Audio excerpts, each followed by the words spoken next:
Hey everyone, welcome to That Pedal Show VCQ. Dan here. Nick here, hello. How are all you wonderful, beautiful people? Hope you're all well. We weren't here last Monday as we were somewhere else. Where were we, Michael? The King Charles III was being that's right. coronised. So we decided to, quite often, it's not exactly Spain here, but we do get too many flipping days off for bank holidays. And I would concur with that. It's so we thought we'd take it for a change. Yeah. And I guess, you know, people who do jobs and are probably quite glad of the extra day off. Yeah. When you run your own business, it's a pain in the arse. It is challenging. Challenging. Anyway. But anyway, lightness and wonderfulness on this happy day, Daniel. Oh, happy day. Welcome everyone. Thanks for joining us with VCQ. We do this most Mondays, where we take questions in the super chats. Thank you to everyone who super chats. They usually get turned off fairly quickly because we get quite a lot of them. To enable us to get through all of your insightful, searching questions about the meaning of tone. Indeed. And sometimes about food and drink as well. Yeah. And dogs. We talk about dogs a bit. What else do we talk about frequently, Daniel? We talk about Love. Yep. We talk about interesting cranial behaviour for guitar players. That comes up. Some sort of philosophical observations of mental health situations. So we've had, in the last 5 videos, we've had Rick Beato, Chris Shiflett from the Foo Fighters, 6 Ways to Ruling Tone, Charles. We've had another overdrive pedal thing. And then coming up... Well, hopefully. Still not been signed off. That's a big woe. Yeah. We'll see him tomorrow. We'll call him tomorrow. Yeah. Give him what for. Yeah, I think everything's fine. I think they're just, busy. Sure. Noel Gallagher, everyone. Noel Gallagher. We filmed with Noel Gallagher a couple of weeks ago. It's done. It's edited. It's amazing. It's a good video. It's a great Even video. if we say so ourselves. Yep. I promise you there'll be things in this video that you've never heard from Noel before. Even if you're a massive fan and have seen everything that he's done. This will be an eye-opener. Yeah. It was quite the day. And Dan and I are lucky enough to be going to a special filming of Later with Jules Holland tomorrow, which is all about Noel. All about Noel. So it's been a while since I've been to Jules Holland. I've never been. Yeah, well, I've only ever been when it was in the old place. I've never been to where it is now. Okay. It's good. It's good. It's amazing bit of production. Awesome. Yeah. Flipping amazing bit of production, actually. You got all that audio and cameras. It happens pretty much as you see it. Really? Pretty much. Pretty much. Awesome. Yeah. Who have we got on then, Daniel?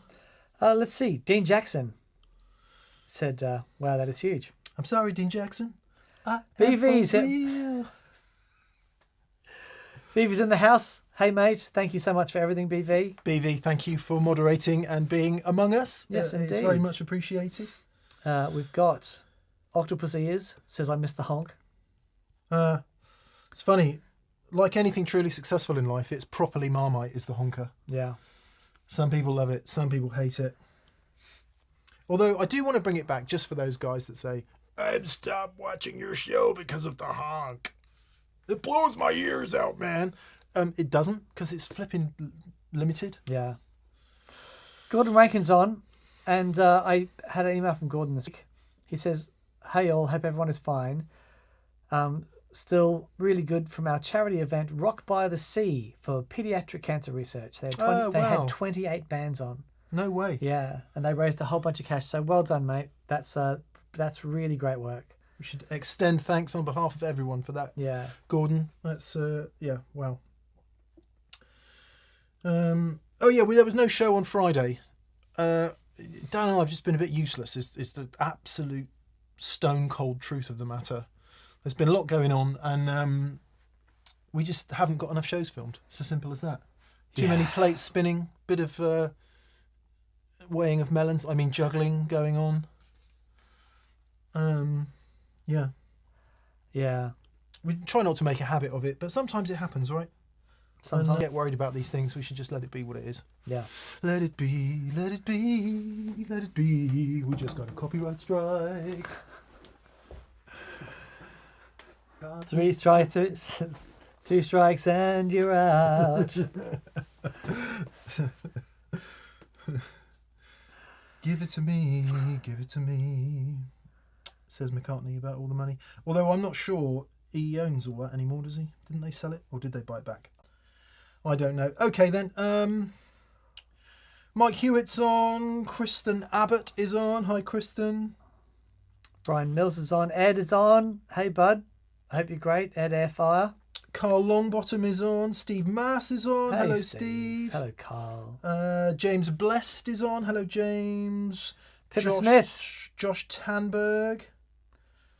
Byron Krause's Big Dog is on. Dave. Dan Crow, Mark Rostein. Jazz Flounder. Hello from sunny Florida. Or maybe that's South Florida. Probably the one and the same. Cambridge, Adventures in Gearland, Cambridge, UK. Oh, lovely. I lived in Cambridge for a number of years and very much enjoyed my time there. I'd moved back there in a heartbeat. Really? It was a wonderful place. Oh, wow. Very flowing place. Lots of people in, lots of people out. Exactly how I like it. Nice. David Rustad's in. David Broyce is in. Or Broche. Could be any amalgamation of the pre-mentioned. Mitchell McLeod says hello from Calgary.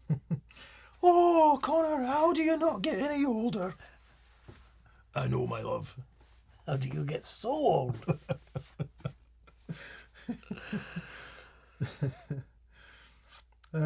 Yes, Robert E-Boy. Hello, or he says yellow, from Hawthorne, California. Oh, lovely. Okay, without further ado then, let us get into the old chats du super. Let's see how many we have. Okay,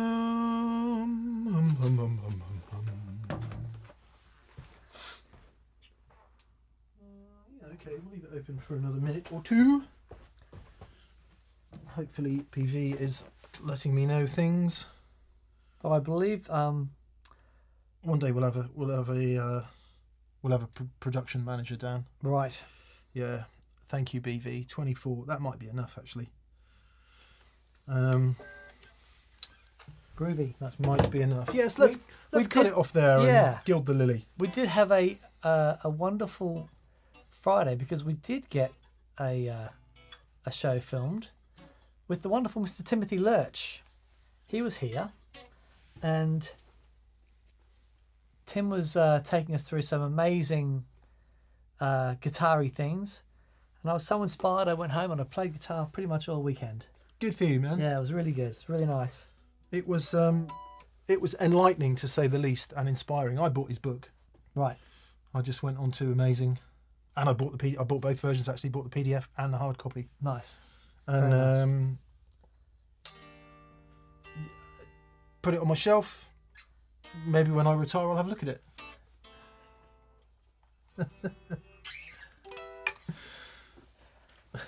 Yeah. Although to be fair, Dan and I have mused on this before.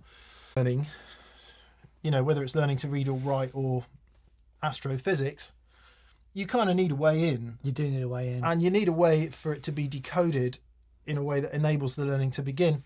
And I suppose dispassionately you could say, well, just start at the beginning and go slow. But for me, I've tried piano books to get going. I've tried learning music the old school way of staves and all of that. I've read books on theory and I can't find a way in. Yeah.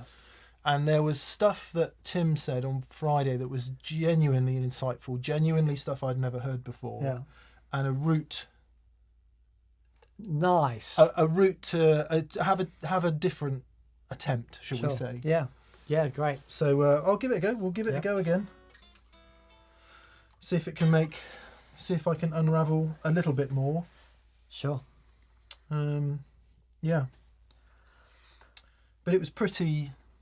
That's wonderful stuff. Yeah, Really yeah. wonderful stuff. Some wonderful guitar playing. That will either be this Friday if Noel doesn't get cleared, or it will be the following Friday if Noel does get cleared. Cool. There we go. See, 2 in the bag. We're miles ahead. Yeah. Little nervous twitch from Mick there. Tom Bromby is first in with Super Chat this week. Tom. Hello, Tom. And thanks for your question.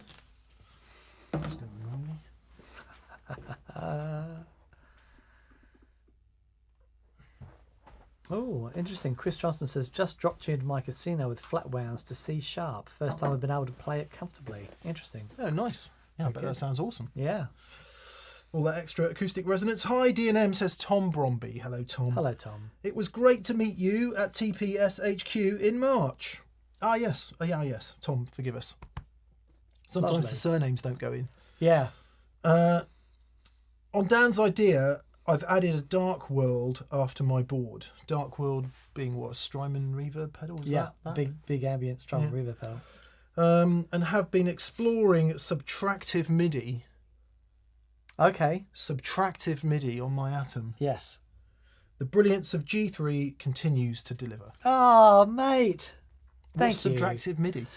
So you can set up so it sends different sorts of MIDI messages, not just on the press, but on the depress, or when you turn things off.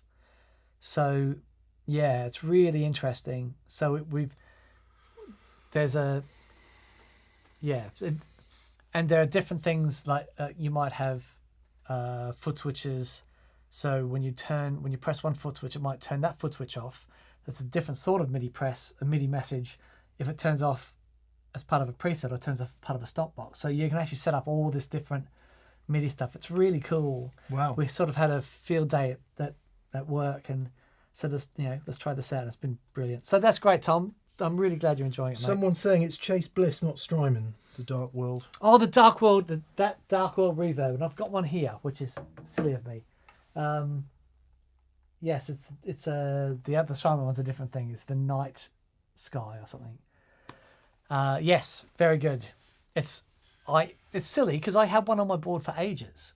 After I saw Ariel with it, and he sounded absolutely immense. Shout out to Ariel. I think he's on tour now or something. He is.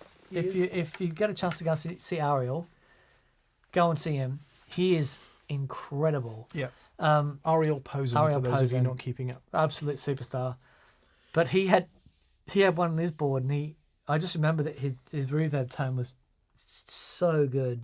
So yeah, that's nice. great, Tom. Well done, mate. Well done, Thank Tom. you. BV is reminding me to set the podcast to record. Thank you, BV. I somehow have managed to do that this week.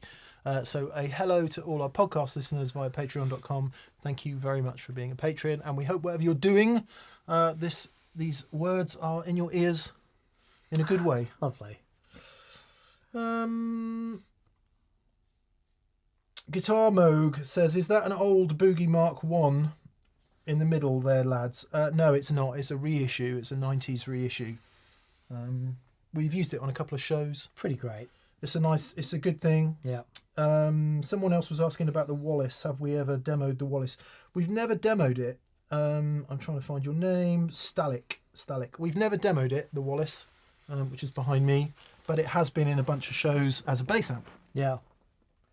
It's an amazing thing. It's an amazing thing. It was... Should I tell the story? Briefly. Was a gentleman reached out to us who was a fan of the show and said, I have something that I would like you guys to have. And he didn't live a million miles away, so I said, yeah, sure. And I went down and had a cup of tea with him. And it turns out that this lovely gentleman, John was terminally ill. And then he pulls out this Wallace. Now, I had known about these amplifiers for quite a long time.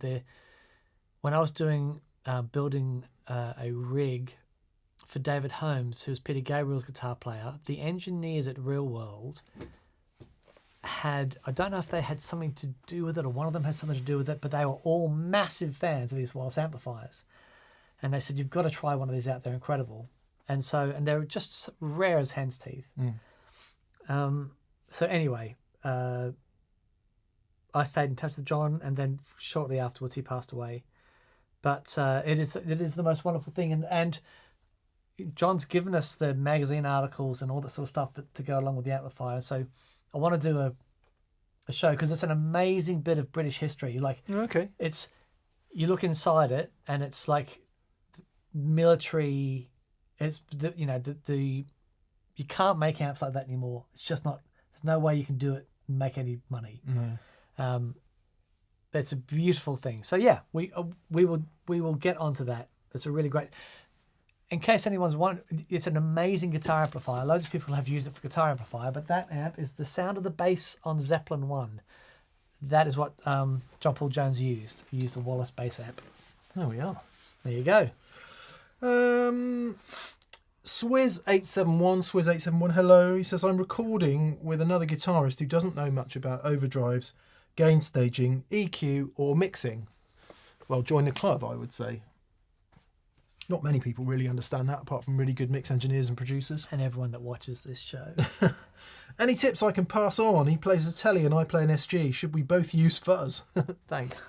Yeah, you should both use fuzz. I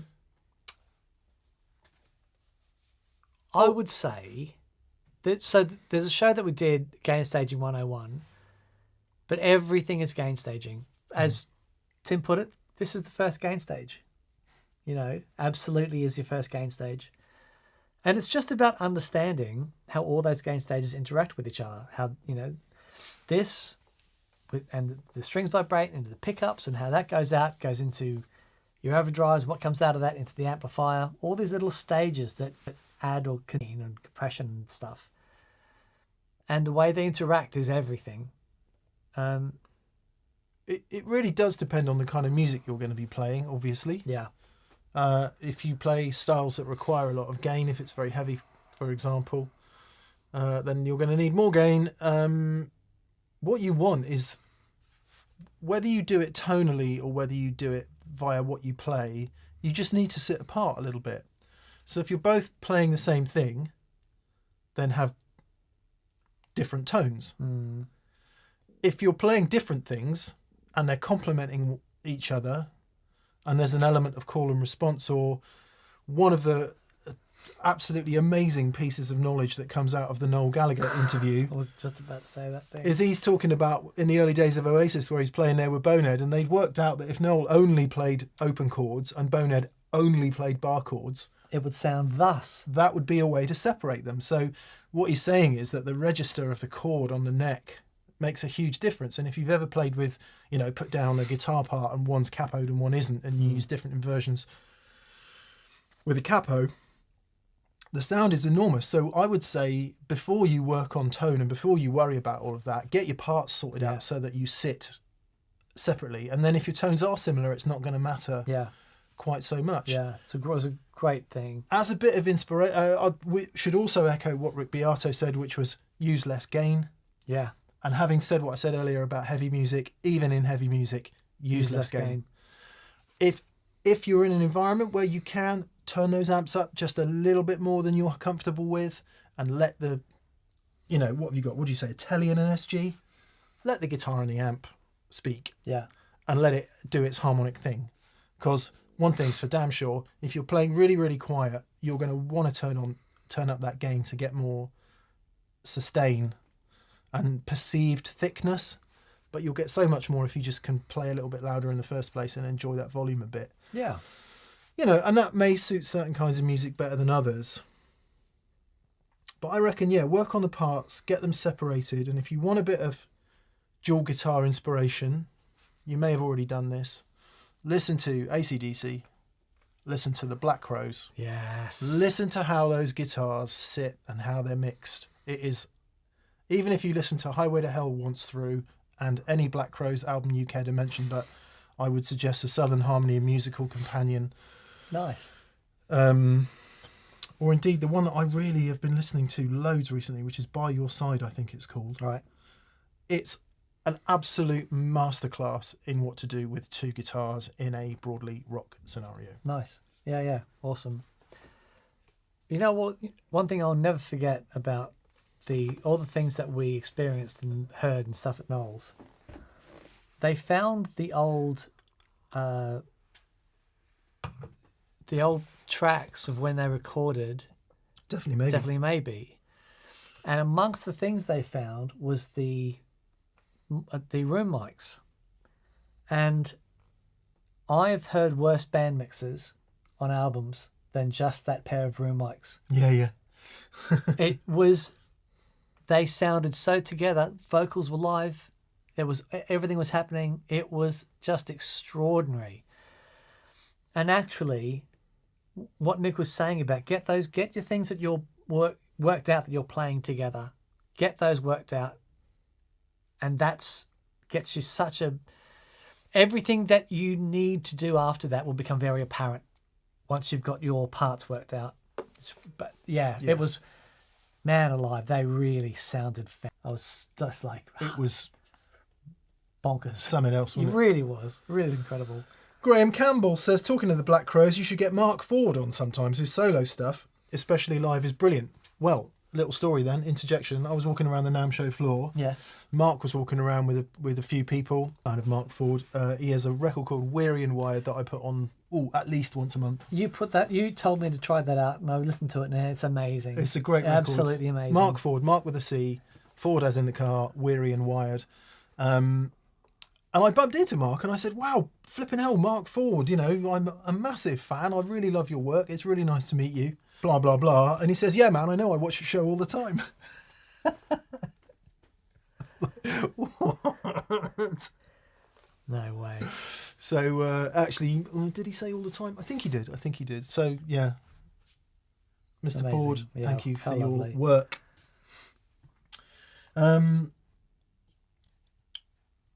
Oh God, I've lost me business, Dan. That is your business.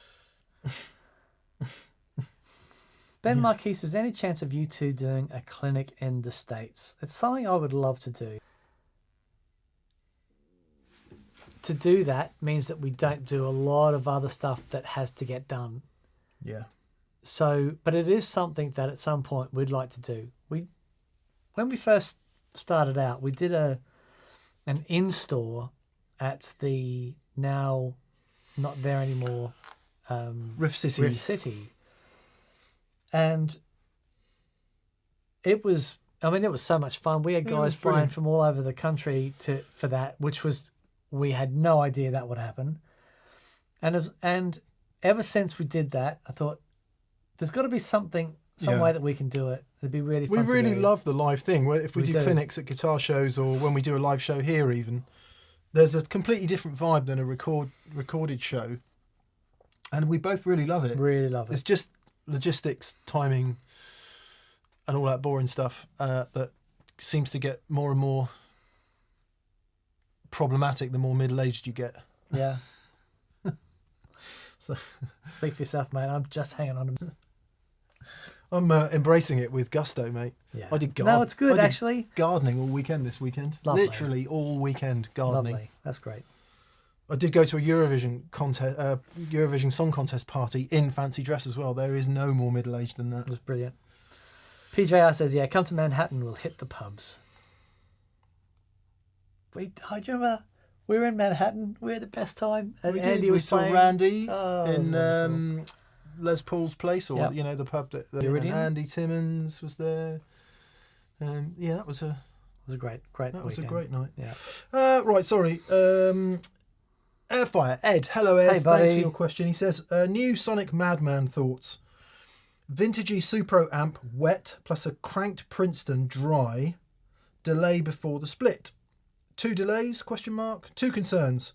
The Supros are typically 2x10 and there's no mid control. What are your thoughts? Wouldn't worry about it. Wouldn't worry about that at all. They're voiced beautifully. Yeah, we've got a Black Magic which has a single tone control, and I've never felt the need for any other EQ on it. No, You it's just magic. obviously plug it in, turn it all to 2 o'clock, and it sounds perfect. The crank Princeton thing is really great. The issue that you'll have with the delay before the split is the delay will seem a lot louder in the Princeton than the Black Magic because you've just sort of run out of headroom. Depends what Supro it is. Oh, okay. Sorry, Ed doesn't say specifically that if it's a smaller one, but Right. yeah, if it's he's sorry Dan, carry on. If it's Sorry. higher headroom Supro, yeah, Sure. But if you've got the dry amp cranked, then it's going to be limiting. So not that to say that delay can't work into that, because it absolutely 100% can, and we've proved it time and time again. You just need to be sensitive with it. But it sounds great. 2 amp things, you just plug them in and experiment and have fun, because it's such a great way to do it. And don't worry too much about it, because it always sounds good. Yeah. I'm trying to think of situations where it doesn't sound great. Maybe if you've, like, as he hinted, one that's like 0.5 watts and one that's 100 watts, that it can be difficult to get it to work. Yeah. But Phil X does it. In Bon Jovi, he's got the little 5-watt Greer that sits on top of his 100-watt thing cranked, and his Friedman amp. And he always says, whenever there's a new sound guy, they say, well, what are you doing with that thing? And he says, all right, here's it by itself. Here's the Friedman. Whoa. He said, now put them on together, and that little 5-watt thing just fills it in. And he said, without fail, every sound guy's gone, wow, that's amazing. Cool, man. There you go. Anything goes. Anything goes, Ed. Have fun. SWiz871 with another question. SWiz871 would be, and thanks to BV for picking this up. Dan, your thoughts on ideal string gauges in relation to the Ed O'Brien Sustainiac pickup? I'd also love an episode focused on interesting pedals paired with the Sustainiac pickup. Okay, so I was with Ed today. I delivered his new pedal board today that I've been building for the last couple of weeks. And he is just such a beautiful human. You go away from hanging out with Ed feeling better about life. He's so great. And we're talking about that guitar, because I've been playing that a lot recently. It's been hanging on the wall.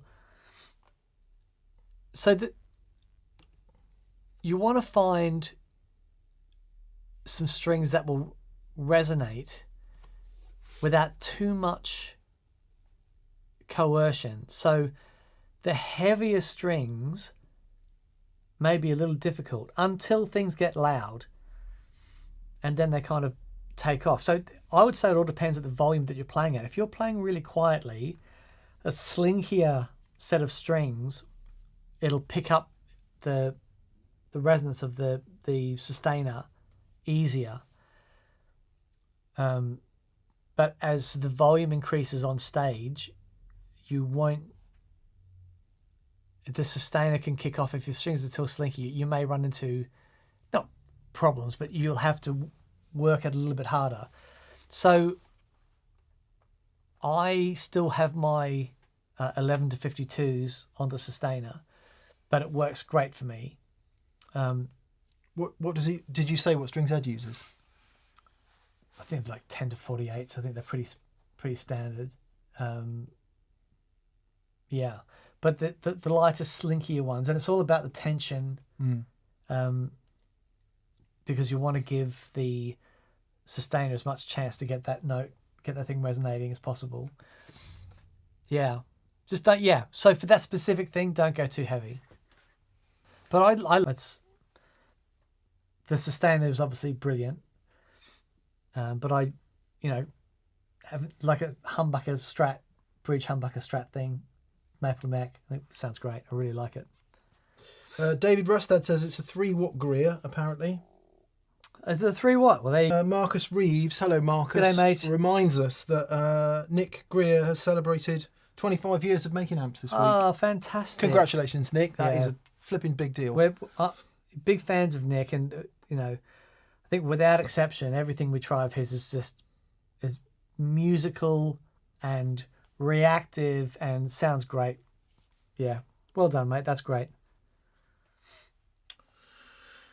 Oh, here's an awkward question from Stephen Turner. Here we go. Hey D&M, why does my AC30 hardwired seem a lot louder than my Hughes and Kettner Tubemeister 40 and 212 cab?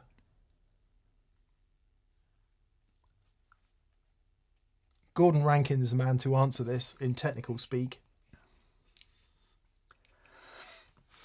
Okay, first thing, your AC30 is going to have Alnico Blues in there. They are a much more efficient speaker. I don't know what is in the... I'm assuming they're greenbacks. It could be greenbacks in that particular cab, but that is one very That's a big good part. Before we even think about the amps, the speakers might be a great deal more efficient, higher sensitivity, and they do sound louder. Ultimately, it's about perception of frequency.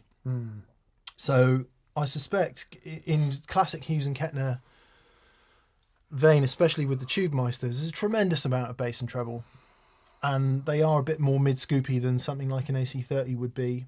Sure, you can put it back with the EQ, and I've got this theory, which is why I started off by saying Gordon Rankin needs to explain it in technical terms. Yep. Oh, of course, the other thing is, how's it rated? Because there's 30 watts and there's 30 watts. Yeah. Some people rate their amps clean. Yeah. Like before distortion. Yeah, so your Matamp do that. PMPO, which is peak music power output, and R. But I guess they're both 4EL84, so they typically should be the same potential output. It depends how they're biased. Yeah, how are they biased? Yeah, yeah. So is it fixed? Is it cathode bias? What's the output transformer doing, etc., etc.? I have this sort of theory that really complex amps with loads of crap in them are nowhere near as loud as hand-wired simple amps. Yeah. And that's just based on years of playing hand-wired simple amps that always seem a great deal louder than complex PCB amps. Yeah. It's just my... Dan's Matchless is insane.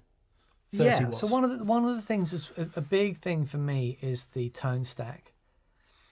If you've got bass, middle, and treble, so as soon as it hits the tone stack, unless that tone stack is bypassed or everything's on full, you're not getting as much out from the output as you do the input. The tone stack in something like an AC30, like the normal channel, where you basically all you've got is that presence control at the end.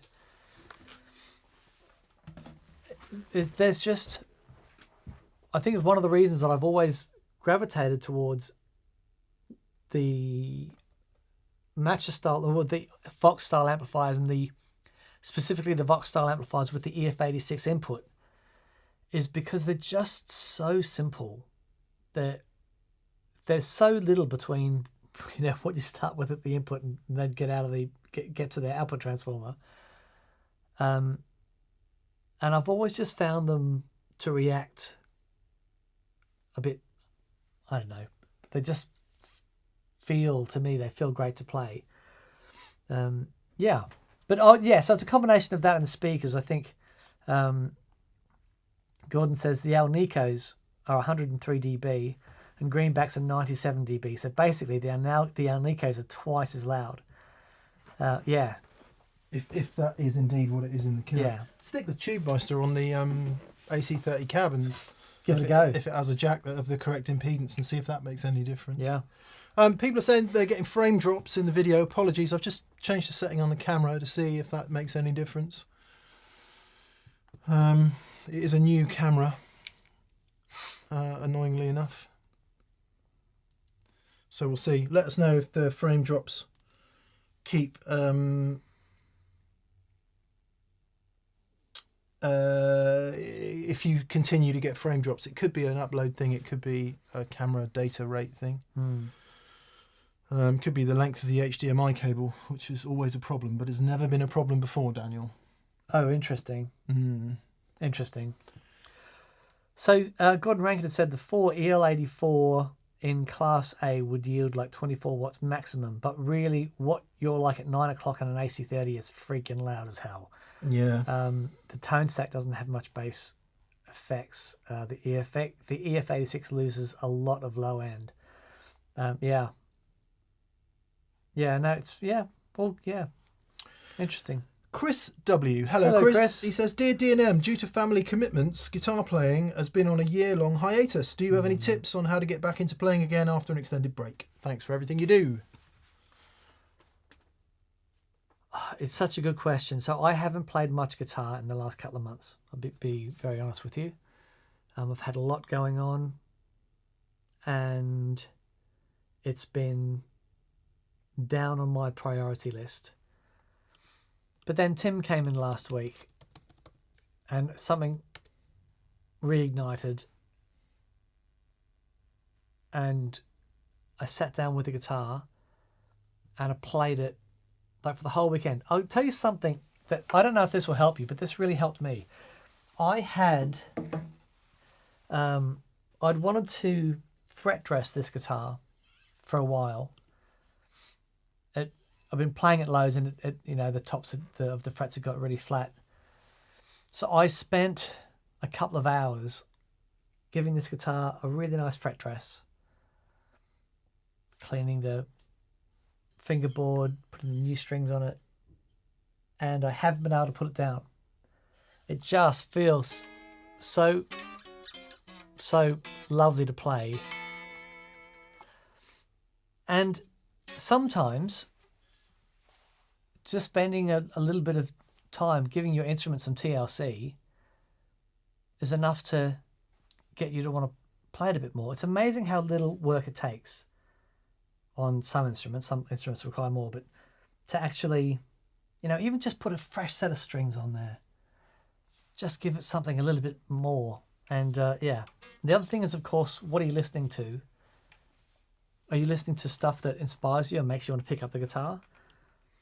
If you do have a playlist of stuff that you love, and every time you hear it, it makes you want to pick up the guitar, and picking up the guitar is something that you want to do those tunes on, and see if it reignites the passions. Yeah, I would concur with everything Dan said, and maybe give you the elevator pitch on that, which is look up the acronym JFDI and stop thinking about it, because you've been through years of this, years and years of beating myself up and coming up with all kinds of narratives about why I don't play the guitar, which is a colossal waste of time and energy, and it's extremely negative. So JFDI, yeah, just pick up the guitar and play it, even if that means you have to set aside some clock time every day in which to do it, i.e. 10 minutes here, 15 minutes there, and you keep to that schedule. That's the only thinking that is required. I'm going to play the guitar between 12 and 12:15. No more thinking. Don't think about it any more than that. Just put the time aside and do it. And that your brain will be much healthier than beating yourself up about why you haven't played and all of that. Yeah. And I speak from personal experience. It is a colossal waste of time and energy to think about why you don't play.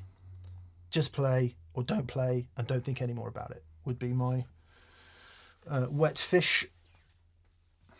I like it. And I'm saying that to myself as well, so I'm right with you. I'm the same. Obviously, it's signing me out again, Dan. Oh, blinking heck. People are saying it's still buffering and frame dropping, but it's all good. That's really annoying. It is annoying. Has this been happening since the start, or has it just started happening? Because everything looks fine here. Obviously, I can say myself, of course it looks fine. Yeah, I am wondering about the little cable connection that goes between the camera and the HDMI cable. Okay. Because what do we know, Daniel? It's always a cable. It is always a cable. Yep. It really doesn't want me to sign in. It's just hates me. Absolutely hates me. Barry at Exact Tone. G'day, mate. Hope you're awesome. He says, inspiration always helps. Was that a rehearsal for Bon Iver, having not played consistently for ages? They played the first bit of Perth. I got jazzed and went home and played for a couple of hours. Yeah, absolutely. It's great. And this is really interesting. And I completely concur, Eagle Ray Rob. He says, Tim Lurch appears to have a real teacher's heart. He is inspirational and such a loving and caring delivery. He really does. And just spending time with the man was just so inspiring. But he's like all of us, right? He understands what it means to have a connection with an instrument, and he just wants to help you feel more connected. And it was really great. Felt that very strongly on Friday. Really beautiful. Very strongly indeed. It was an absolute treat to hang out for a few hours. Yep. I'm slowly getting back online, Dan. Yeah, no worries, mate. I just don't understand why. I know it's an inanimate object. It doesn't actually hate me, but it feels like it does.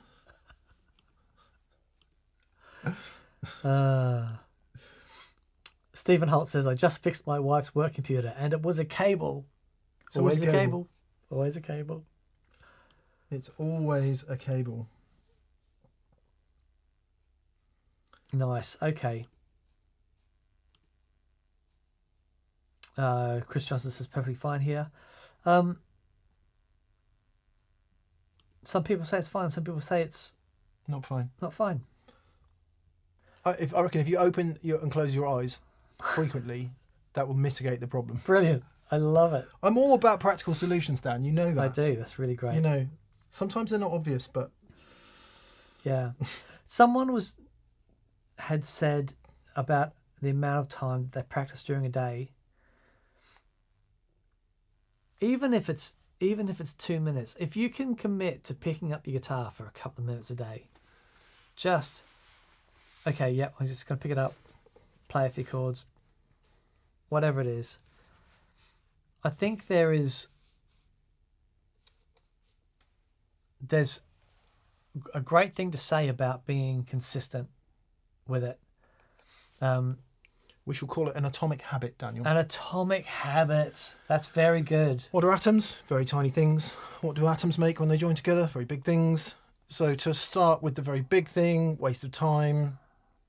You can't do the whole big thing, but what you can do is one very small thing. And there are all kinds of analogies to be made here about a long journey begins with the first step, etc., etc. I read a good book called Atomic Habits. It gets a bit part way through, but the premise of it is just do, if you want to get fit, do a little bit every day. If you want to play the guitar, do a tiny bit every day.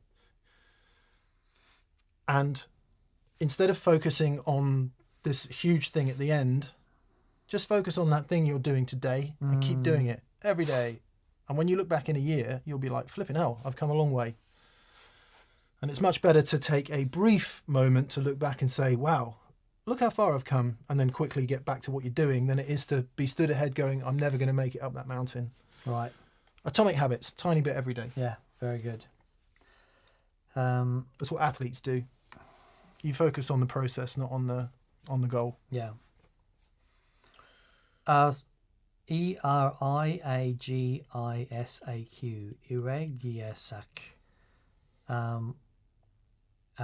He's saying he bought a G3 from Schmidt Array back in February. What's the ETA? You'll be very soon, mate.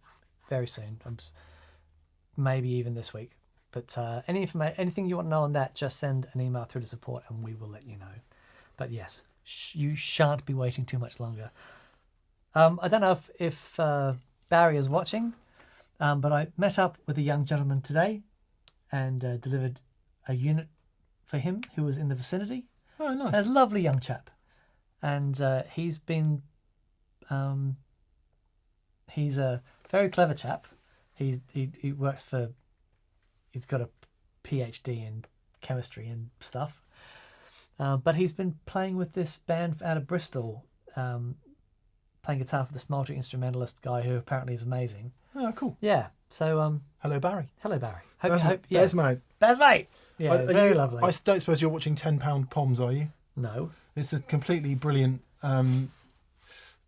reduction of the Australian story when all the English people went to go over there to work for £10. One of my mates growing up told me that story. He said, oh, my parents flew over here for $10. Sailed. And I said to him, crap. £10 Poms, it was no a way. thing. And I didn't even know it was a thing. It was a big thing. Loads of English people, British people in Australia were £10 Poms. My uncle was one. Well, turns out that my mate, I know his name was Callum McGinn, right? And it's so weird. His dad made fly fishing rods and actually made one for Prince Charles. It's like a really well-respected fly fishing rod. And he taught us how to do it out in the front lawn, right? I could never do it because you've got to hold it in your right hand and do the rod with your left. And I can't do that. Yeah, it's not great. But Callum went on to make like world-class fly fishing flies. Amazing. Stuff. Yeah, it's really amazing. I'm no expert, but I don't think there are any fish on the front lawn. Not in Brisbane. Yeah, no, it was really good fun. It's really good fun. It's a thing about fish. Dear D and M and BV, says Michael Giliberto. Hi, Michael. Hello, Michael. He says, and all from Old Saybrook, Connecticut. Lovely. Nice. Hope everyone is well. For Mick, which configuration of the 2 Rock Vintage Deluxe did you play at NAMM? As ever, many thanks for TPS's great content. I didn't actually play it, Michael, because I find it impossible to play stuff there in that hall. But what I do is stand about 10 feet away and have a listen to everyone else who's playing. Oh, that's good. And I guess I heard them both and I liked them both. But my heart has got to be with the 115. Just because I have a sort of hate relationship with 10-inch speakers. It's not even a love-hate relationship. With 10-inch? Yeah. So they do a 310 cab right, and a 115. They don't do a 212 or anything? No, 3x10 and 115. It's Interesting. really cool. It's like Vibrolux territory is what it is. I love the idea of a 310 cab. Yeah. I do love the idea. I think it would be, I don't know. Well, some really classic cabs down the years. And of course, Pete Townsend's tones with his Bandmaster. That's 310. Yeah. And some people really, really love it. I've yet to hear a 10-inch speaker that makes my heart melt in the way that my favourite 15s and 12s do. So Right. I would choose the 15, but that's not to say that the 310, because Eli will absolutely have had the speakers made to his own spec, to 2 Rock spec, and it will sound fabulous. So, yeah, I would go 115. Bit of Stevie Ray Vaughan in there, you know, with the I think one of his Vibroluxes had a 115 EV in it, if I'm right in saying that. Not the Vibrolux, the Vibreverb, sorry. And the Vibreverbs I played with 115s I've really liked. But yeah, I don't know. I guess you'd have to, borderline impossible, I know, but try and play them both and see which one you liked. Yeah. Or get them both, obviously. Yeah, obviously. Yeah. I can't wait to actually play that amp in anger. It just... Are there any turning up in the UK anytime soon? Yeah, I would have thought Peach will have some soon. We'll see. Matt McGrath. Hello, Matt. Legends. I played my first 2 shows since COVID. Oh, well done, mate. And it went great. Thanks for all the advice over the years. Wouldn't have gotten as far as I have without it. Also, Mick, what do you think of Alan Watts? I don't know much about Alan Watts, Matt, I'm sorry to say. I'm aware that he spanned an interesting blend of philosophy and faith and had quite an interesting take on it that would presumably be pretty interesting. Okay. So I don't know. I'd need to get into it, but yeah. Shows after COVID, how cool. Yeah. Isn't it weird how COVID feels like a flipping nightmare? It just feels like a nightmare you had. Yeah. In some sense, yeah. Although I suppose it's very real for those of you in manufacturing. Still. Yeah. Still very real. No, yeah. I don't know. It does seem like a different life. Almost seems like it didn't happen. Yeah. With due respect to those people who have been terribly affected by it, obviously. But yeah, it's so weird to think that we couldn't go anywhere and we had to have that stupid screen up. And Oh, the screen. I know, for which we get berated for weekly still in the comments. It's like, come on, get over it. Move on. Matt McGrath, we've had you, Matt. Yes, thanks for the Alan Watts reminder. It would be... what I tend to find about contemporary thinkers is that they are usually an amalgamation of the original thesis that's been done by somebody else. And a bit like I was saying to Dan, or saying to you guys earlier about finding a way into teaching, I think they serve a good diving off point or a way in to the original thought. Like, you know, well, whatever. And I sort of feel like I'm at a point where I've got to some of that original thought and kind of got to the top of the hard drive with it. So I don't really need it explaining anymore. Sure. Now, it's not to say I understand everything, because clearly I don't, but I have enough raw material for what I feel like is the rest of my life's work at this point. But yeah, I'll certainly dive in, give it a go, see if there's a tangent here or there. Yeah. I'm certainly not closed to reading new things, but I do feel like some of the stuff really is the top of the hard drive. Yeah, right. In its biggest possible sense, because once you start to classify and become a school of thought. So you give it a name like existentialism or, I don't know, whatever it might be. Once you start to classify, you're down the hard drive. And I'm constantly looking for the things that unite thought. So the commonalities in thought, not the differences. And if you think about that in terms of faith, put all your regular faith groups in a group, there are some things with all the faiths that are common. That to me is much more interesting than how they things then that divide. delineate after that. Much more interested in the top of the hard drive. So, but yeah, give old Al a go. Cool. I like it. Eagle Ray Rob. Hello, Rob. Hey, buddy. He says, I've got new pedals, a Monk Mark II. Good on you, mate. A Paperboy Stank Face GE Fuzz. Come on. That sounds excellent. Hudson Broadcast 24 volts, Chase Tone Secret Preamp, Layla Stereo Volume Pedal, awaiting the arrival of the Bossy Gnome. Thanks for the inspiration. Wow. Wow, that's quite the rig. That was bit of credit card spanking there. Rob, Great. take that. Take that. Nice. Lovely. Very interested to hear how you get on with the Stank Face G Fuzz. It's funny, they're all the flipping same, aren't they? Fuzz pedals. They're all born of that. Yeah. Post the thing that came along in '65. What am I talking about? Post tone bender. The Maestro Fuzz Tone. The fuzz tone. Yeah. Yes. They all start there, and then they end up in Tone Bender and Fuzz Face. By the time we get to Fuzz Face and Tone Bender Mark III, it's done. Mm-hmm. For me, anyway. Zonk Machine, blah, blah, blah. They're all the same thing, and yet they're all so different. Yeah. That's, the simpler, with those fewer components, every component is critical. And you have a 5% difference in one, it's like you have a different pedal. And especially with things like biasing, you change that, or that resistor value drifts ever so slightly, and it can just wander into magical territory. It's amazing. It really is amazing how all that works.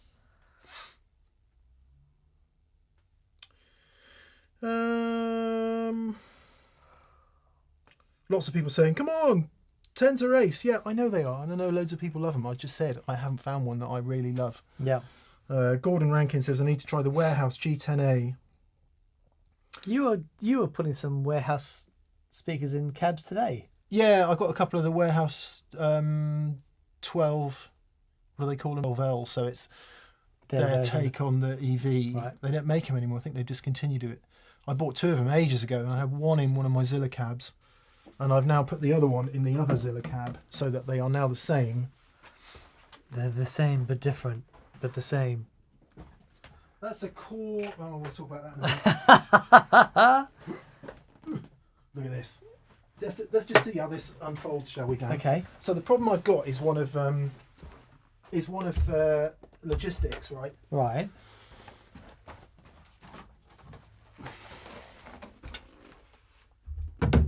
Beautiful.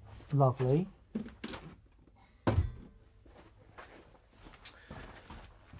How do we organise this?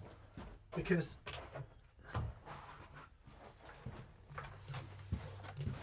this is not possible.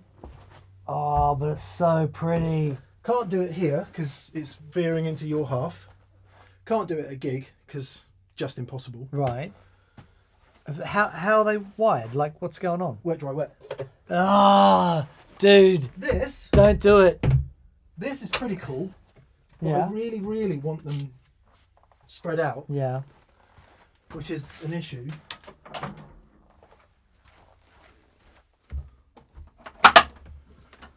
Oh my word. Insanity. Oh insanity. my word. There we go. It's insanity. And then obviously use the preamp of the Boog to drive Yeah. the stereo. So that's being fed by the returns of the wet stuff. Yeah. Nice. So it's all coming off the 2-rock. Yep. And then the issue, obviously, there's loads of issues, but this isn't this is not like a rig that's going to last very long. It's literally as I get this flaming H90 sorted out. So there is this, which I think is just, I just don't like this at all. Because then you've got that, and I don't want that. Then we've got that. So, Okay. but again, I'm just not very happy with that. I think that would work really well. I mean, so you also can't do this because it's just stupid at this point. Why do you have two different sets of power valves in that thing? Hmm? You got two different sets of power valves. They're both 606s. Oh, okay. But they just would have been ones they tested and came out the same. Okay. Well, that looks good. That's good. Yeah, but then you need this. I don't want this. Oh, I don't want that. There's a little guy in there, and there's no one home. That's just stupid. I feel your pain. I really do. It's the very definition of first world problems, I think. So I don't know. I don't know what to do, mate. Of course, I think what would actually be better. I think that. I think I might have cracked it actually. Come on. Just talk among yourselves. Okay. Fantastic. What are the people saying? Yeah. Okay. Well, people are saying sixes sound great with tens. Impracticality is the way to go. Lots of people want us to tour America. Nice little bedroom rig there. Well, that's the only place I flip and play anymore. It's like amp Lego. It's no time for playing. Too busy feng shuiing the gear. I've just arrived. Is Mick teaching feng shui? Very good. Lots of feng. Oh, come on! That's better, isn't it? Come on. Of course it's better. Of course it's better. I just think that's better. Yes, it absolutely is better. Yeah. Well, that's the stuff that dreams are made of. I think that's better, isn't it? Yeah, that's so Sammy Hagar saw that rig and then wrote that song. We get higher and higher, straight up we'll climb. That's better. That's great. Really good. Really good. I want to use the TS1 though, that's the trouble. Oh, okay. Well, just put the TS1 next to the other one. Beautiful. I like it. I like it. I'm in for that rig. I think it's... Yeah. I think if we put a Marshall Major next to it, we're sort of getting into Stevie Ray Vaughan Live Alive territory. Beautiful. That I'll never forget seeing that inside that album cover for the first time, and I was like 12 or 13 or something. And my brother went down the record store specifically to buy that for his birthday. And I didn't know who Stevie Ray Vaughan was, and then he opened up the album cover. So it's a double album, and you open it up, and the whole left-hand side of the double cover is just all amps, and all the rest of the band and stuff is sort of on the right-hand side. Just amazing. So good. Steve Salazar says he'd put the two 12s side by side, then the rack, then the two rock on top of the racks. Okay. I think sound-wise it would sound better probably with the two rock on top and the two side by side. I don't know. Such a problem, Dan. It is. Yeah. But that I love that. I think that looks great. This could work. Good. Amp Henge. Iron Wolf 1776. Hello, Iron Wolf. G'day, mate. Says, I mentioned before I have 3 Marshall half stacks. If I wanted to set up a wet, dry, wet rig, would it be best to replace one of them with my Fender or Vox amps? And which do you think would be a better choice?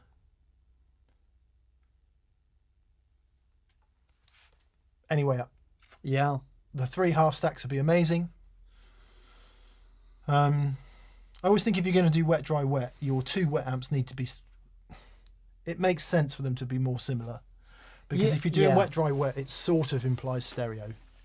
Yes. So, here is the problem with wet, dry, wet. With wet, dry, wet, you are saying... in my fingers. With wet, dry, wet. That's very good. That's very good. You still surprise me. That's great. I know. That was a song. If anyone's confused, the Trogs did it originally, we know. Was it the Trogs? And then Wet, Wet, Wet covered it. So that song, when I was in the band in Singapore, Was I it was the there Trogs? for a couple of years. 18 months. Anyway, there was a few songs that you were contractually obligated to play every night. Trogs. And that was one of them. Wow. Is it diatonic harmony, Dan? Yes. So let me guess the chords then. Let me guess the chords. Okay. What's the first chord? D. Is the next one E minor? Yes. And then is the next one F sharp minor? No. Oh no, hang on. Yep. So we've gone up. So we've gone 1, 2, 4, 5. That's it. 1, 2, 4, 5. And the 2 can often be substituted for the 6. So Well, it's the like 6 minor would 65-1. be the middle 8, surely, is it? No, I love you. I always Okay, will. not quite. Yeah, I mean, it's completely diatonic. But anyway, that's one of those songs that we absolutely had to play. And by the time at the end, it was really hurty. And then everywhere that you went, every band was contractually obligated to play that. So you would guarantee to hear Wet, Wet, Wet, Hotel California. Oh, come on. That's enough. Come on. That'll do. Hotel California, really? That's tough. Yeah. And I tell you what was amazing, right? This is my first experience of... We went there thinking... Because I was... So the drummer in that band was the drummer from Icehouse, Paul Wheeler, who's amazing, one of my best friends. Astonishing drummer. You know, so it was a really good band. And we went there thinking, hey, we're really good. And then this band that was on this... there were 2 bands on where we were playing. And the band that was on before us, the Filipino band, and they did sound check before we went on, and we just stood there with our mouths open. We couldn't. They were unbelievable. Like they did Hotel California, and it's as good as the Eagles. Like their harmonies, they sounded like each individual member of the band doing the harmonies. It was eerie. They were so good. So we started rehearsing a lot after seeing those guys.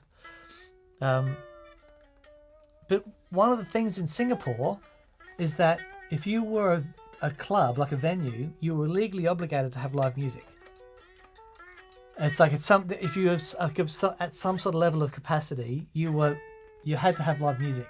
Therefore, there were bands everywhere, and you go out on the weekends and everything was rammed. Really? It was What period? absolutely incredible. People just loved it. Very nice. It's got to be one of the best guitar solos of all time ever, isn't it? Absolutely. It's so good. It's so good.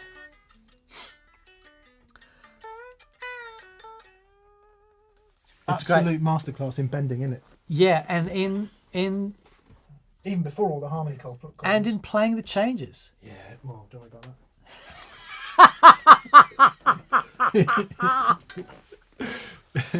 But it is beautiful, absolutely beautiful. Yeah, and it's really funny because I never got sick of hearing that song. You know, but the bands were so good, and everyone played it so well, and the harmonies and stuff. Yeah, really great, really great.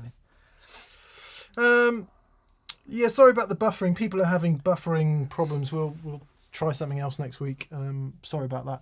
And dropped frames. It's going to be the cable. It's going to be the flaming HDMI cable. It always is.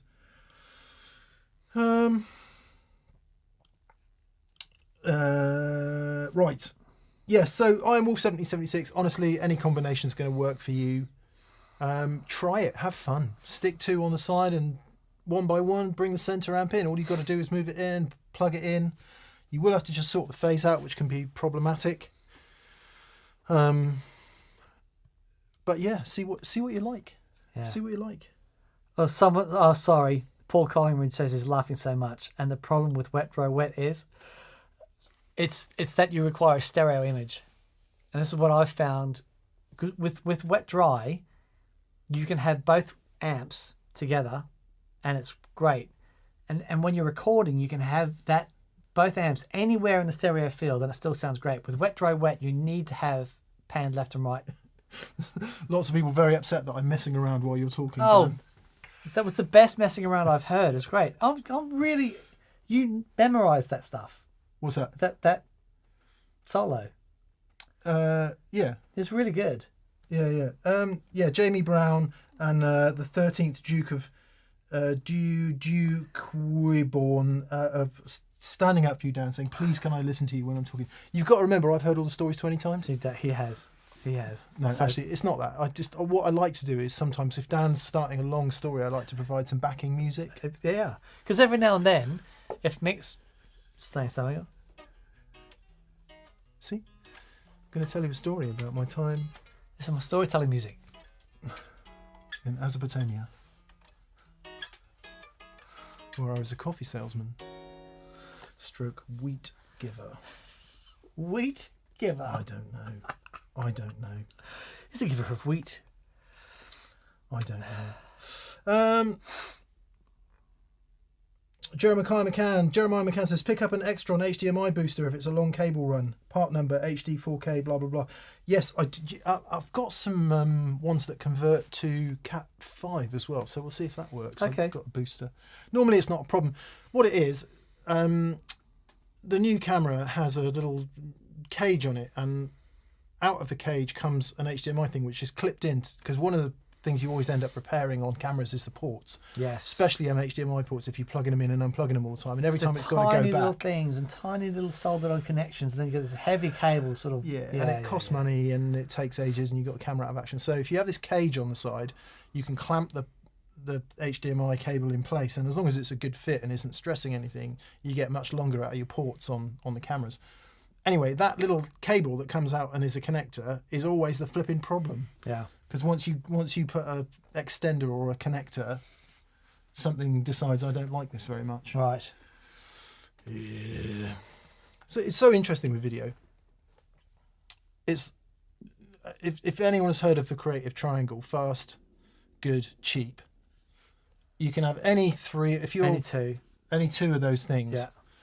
So quite often, if a client wasn't getting it with me, I would introduce them to the creative triangle and say, look, you can have fast, good and cheap on this triangle. Pick any two and you can have any two. Yeah, pretty much. And it's the same with video gear. Yes, of course. And maybe it's more of a maybe there are more points, but it's like, will it run all day? Is it good quality? Is it lightweight? Does it have all the features you want? Yes. It's expensive. You got to sacrifice. Anyway, blah, blah, blah. It's so boring. Professional filming gear is like professional audio gear. It's insanity money. Insanity money. Yeah. So we come one step down from that. 2 or 3 steps down from that. And as a result, you end up with a bit of compromise here and there. But there we are. Robert Davis says, I went back yesterday and watched the Out of Comfort Zone challenge, and I forgot how badly Mick absolutely buried Dan. He did, because he used drones and flipping fireworks and yeah, that was really good. We do have another challenge coming up, actually.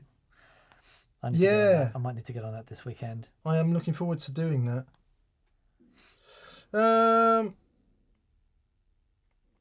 Mark Wilson said he was having buffering issues right from the start. He restarted his Fire Stick and everything's been fine since. Oh, Yeah. there you go. Anyway, sorry, we're going really slow tonight. Let's speed up a little bit. Dylan Thomas is on. Hey, Dylan. Hello, Dylan.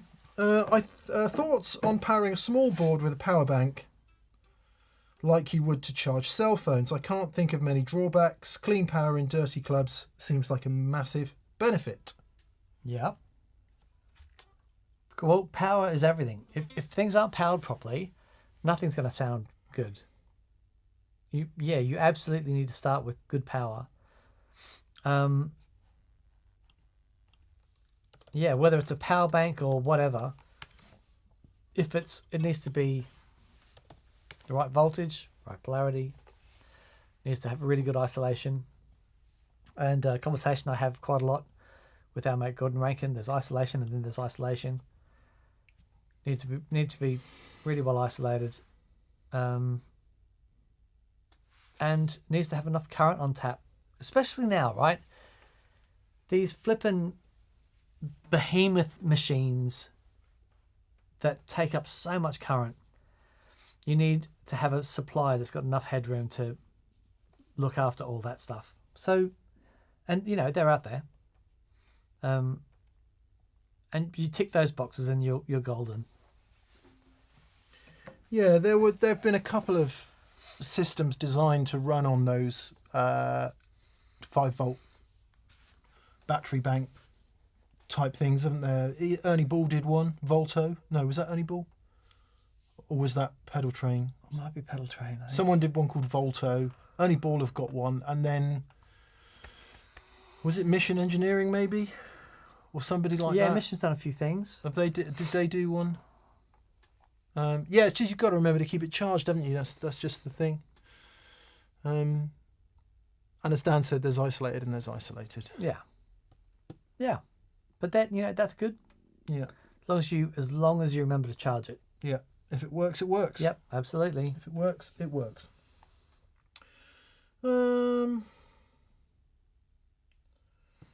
Stefan Kastven says hello from Serbia. Hello to Serbia. Hello. Can you please make an Eventide H90 video? Well, interestingly enough, the aforementioned challenge video has got me learning the Eventide H90. Yeah. Which is hilarious. I know how it works now. Right. I'm about 6 weeks in. I kind of know how it works. Okay. I still haven't got around to programming any presets, but I do know the interface now. Right. Well done. So yeah, we will be doing that. It might be another many weeks before it actually happens, but it is in. It's in play. It's in play. The ball is in the court. The wheels are in motion. You've got the Meris. I've got the Meris LVX. Okay. Yeah. And the challenge is, can we learn the pedals? What do we learn about learning the pedals? And then can we make a track using the pedals? So yeah. Nice.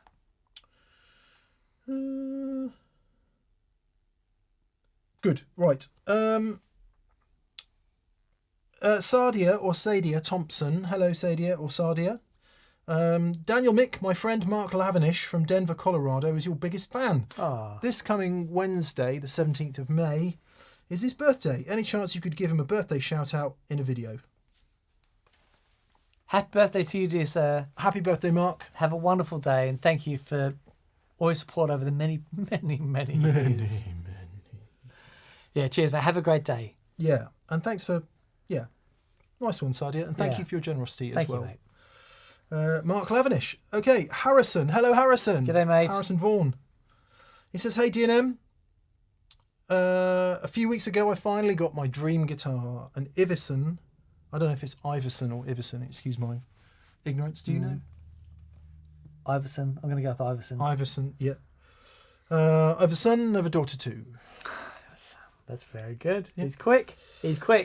Hurricane Junior Burst, top quality craftsmanship, so check them out if you haven't already. Thank you, Harrison. Look forward to seeing that.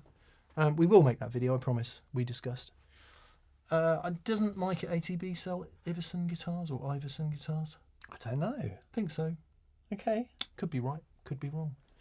I could be right. It just might be a lunatic you're looking for. I've been listening to some early Joel. He's so good. He's so good. I was singing Public Image Limited, I think. But anyway. And you were singing who? Billy Joel? Billy Joel. Yeah. Jilly Bowl. Someone's done an amazing version of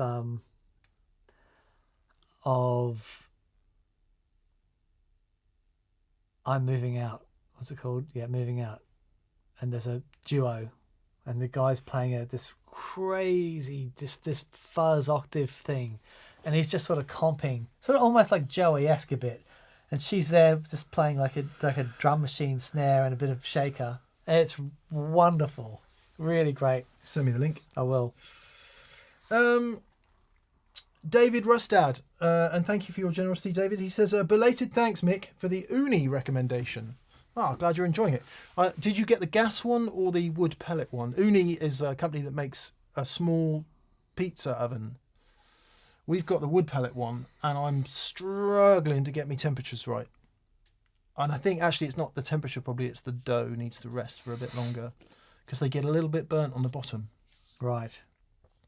And using anything like semolina flour or anything like that just makes it worse. So maybe the dough isn't rested enough. Yeah. Did you get the wood one or the gas one? I think the gas ones are more controllable, but you just can't beat that wood-fired taste. Yeah. I'm struggling with my gas barbecue at the moment. Yeah. It's good. It's good. Yeah. But it's not wood. Yeah. So yeah. Especially as an Australian. Yeah. And with summer coming up, I should be here by now, but it ain't. Summer. It's a nice couple of weeks. Yeah. Although summer last year was good. Yeah, it was. Yeah, I was just cursing my lawn. I had a very middle-aged weekend, cutting the lawn a lot, among other things. And the grass has grown so fast. Right. I get one up and back and then have to empty the damn thing. Yeah, right. Yeah, and then, of course, all my green bins are full. So then what do you do? Of course. Dylan Thomas says, I did a super chat and wondering if I missed your reply. I was asking your thoughts on powering a board with a power bank, like charging cell phones. Yeah, we did. We just answered it, Dylan. We said absolutely right. Someone has confirmed in the chat, Mission make one, Pedal Train make one, and we think Only Bull make one, and there must be others. Yeah. And Dan was saying about isolation. You need really good isolation between the pedals. You've just got to make sure it's got enough current on tap. Depending on what pedals are on the board, they're going to draw different amounts of current. And if you've got a really power-hungry pedal on there, it's going to draw a different amount of current. And the amount of charge will run down for those things into account. It's a little bit of maths, but yeah, you'll be able to work it out. But I think it's a good idea. It's one thing to be isolated from the main side of things. That's great, but it's then what comes out and how isolated is that? And there are some that do it. I think Barry from Exact Tone has mentioned one that isn't isolated. But yeah, anyway, have a look. Make sure it ticks all the boxes. Isolation, enough current, the right voltages that you need, and then you should be golden. And polarity and plug size and all that sort of stuff. Big P, Mark II. Thank you. We have to transition, shouldn't we? Play it again. Okay. Imagine a swipe. And we're back after these messages. Now word from our sponsor. Kristen Abbott. Hello, Kristen. He says, or they say, or she says, I don't know. He, I think. Kristen Abbott. Evening, gents. I know you love a tremolo pedal. What are your thoughts on the Dunlop Rotovibe? I love mine. Oh, yeah. The Rotovibe's a vibe pedal. Yes, it's a vibe, yeah. I don't know if it's got a tremolo mode, maybe. Maybe. But in standard mode, the Rotovibe is a vibe, yeah. So It looks like a wah pedal, but you control the speed as you would try your waka waka waka. Yeah, brilliant. They're awesome. They sound fan-flippin-tastic. I don't know what the state of the Rotovibe is now, but there was a moment where they weren't making them because the photo cells, I think, didn't satisfy Roche. But all the ones I heard before that, I spent ages trying to find one on eBay and couldn't find one. They sound fab. I've always loved them. Yeah. Yeah. Great. Yeah. And having the obviously onboard expression control If vibe is your sound, then Yep. what a great choice. It's really cool. Mike Hewitt. Hello, Mike. When going wet dry, how much can the open or closed back nature of the speakers and cab affect phase? I struggled using an old amp case to put 3 10 Alnicos and run that with regular 2 10 ceramics. That's a really, really, really interesting question. Yeah. So, short answer is it won't affect phase in the way that it won't change the polarity of the push-pull nature of what's going on with the speaker. But a really interesting thing happens if you're mixing 10-inch speakers and 12-inch speakers. And it can be hard to work out what is in phase and what's out of phase with 10-inch speakers and 12-inch speakers. I think the best way to do it, Mick, sometimes if we do that here, Mick will record a section and we'll open it right out and we'll just see where we are phase-wise. Normally, you can, once you record it, you can hear it instantly. Yes. Because the mics are right in front of the speakers. So as Dan said, they're hearing the relative phase. Mm-hmm. Sorry. Exactly that. Not the relative phase, the actual phase. But your question about open back cabs is really interesting, because let's say you're playing in a room which has a reflective surface behind you. One cab has a closed back, one has an open back. Most open back cabs are putting out almost as much noise out the back as they are out the front. Certainly, I've had Mark Series messes where I used to turn them around the other way to face that, to face back out to take away some of the sting from the speaker, and it was plenty loud enough to gig with.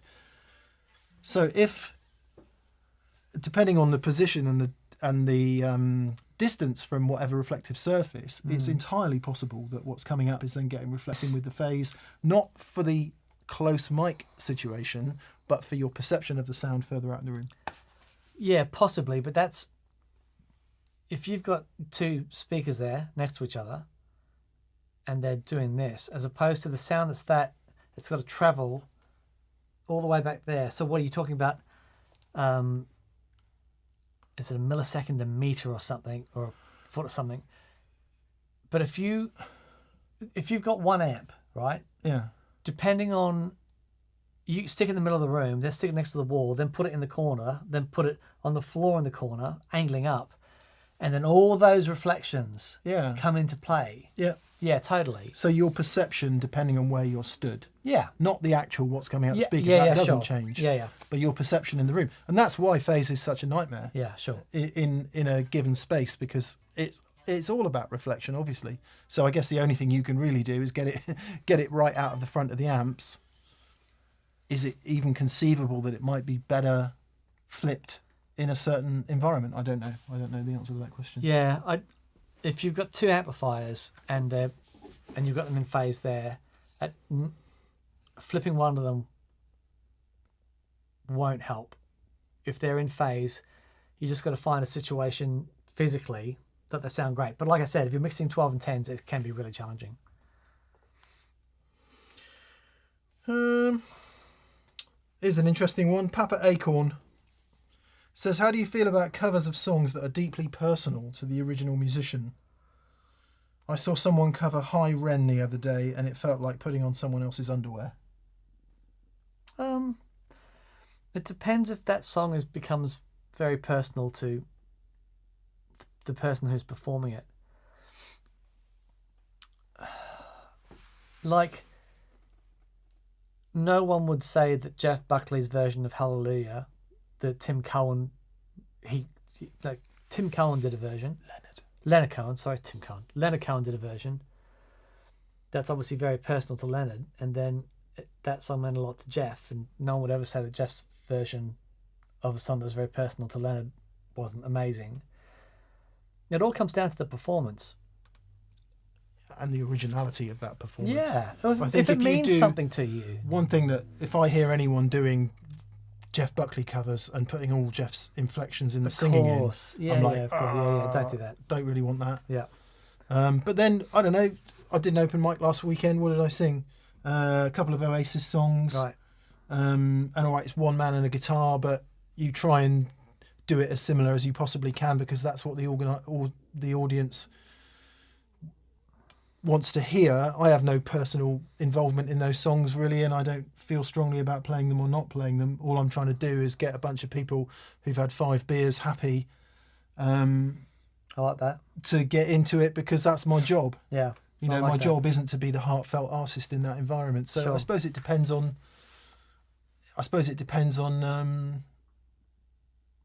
context, doesn't it? As always. Yep, totally.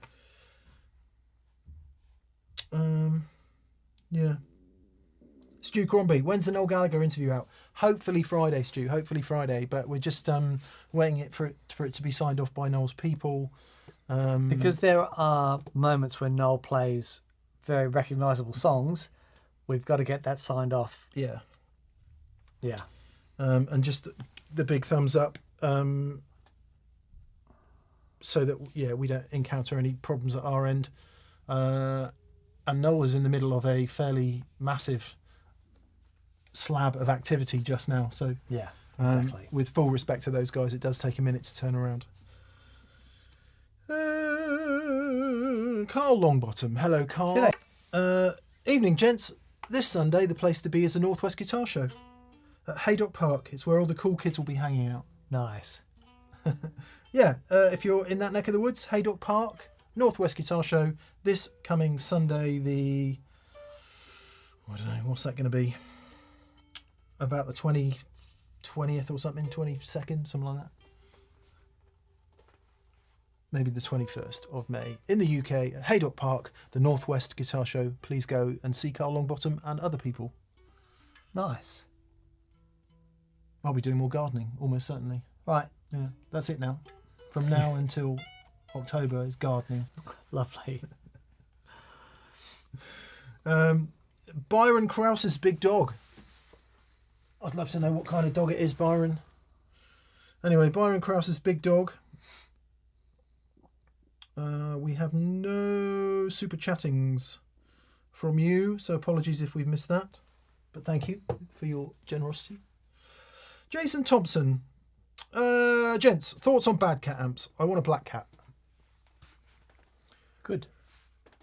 Interestingly enough, show soon. Oh, cool. A good friend, well, I say a good friend, someone I've known for a very long time, and who has been kind to me over the years, a guy called Matt Smith, used to work for Mesa Boogie. And Matt now works for Bad Cat. Oh, wow. And I wasn't sure about Bad Cat's history, because I think they've had a couple of different owners, a couple of different things.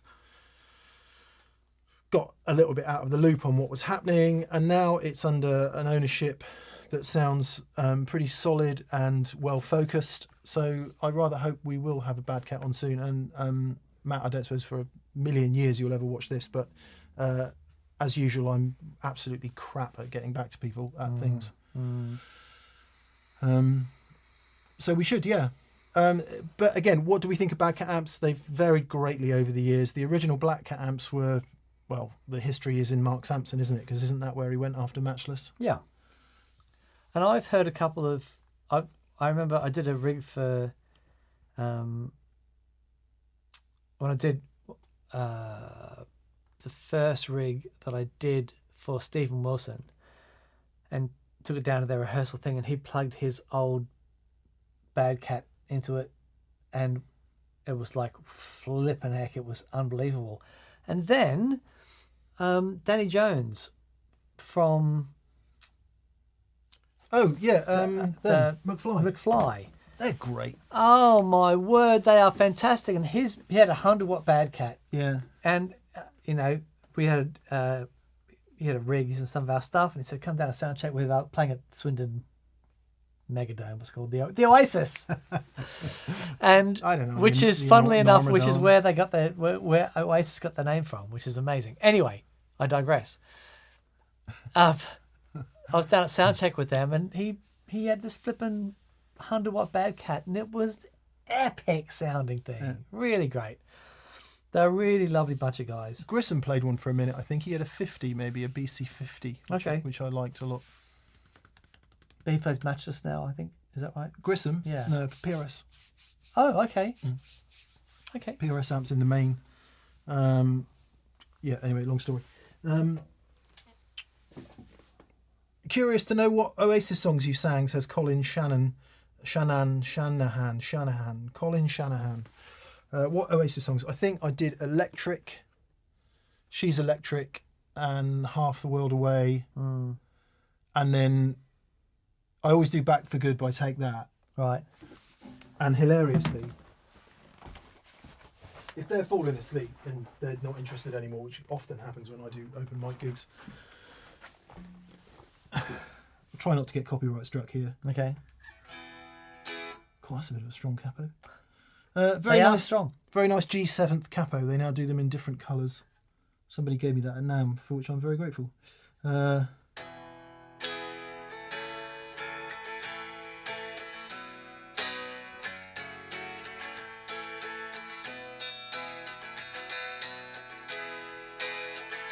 You throw that in the middle. Okay. I guess now it's time. Today is gonna be the day. They're the same chords basically, and they're quite similar tempos, so you can mix the songs up line by line, and people don't know what the hell's going on. It was really funny when we were doing the. Noel was talking about songwriting stuff, and he just starts going.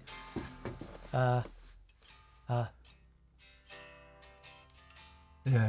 And as soon as he plays it, it's just those two chords. It's like, wow, it can only be that song. Yeah. It's amazing. I will say that if you do a half decent rendition of either Half the World Away and or Back for Good by Take That, and the sound is half decent and you don't murder it, and I think both of those things were true for this particular performance, and they don't sing, they're dead. They're dead. There's something up. wrong with them. Yeah, sure. Yeah. Very good.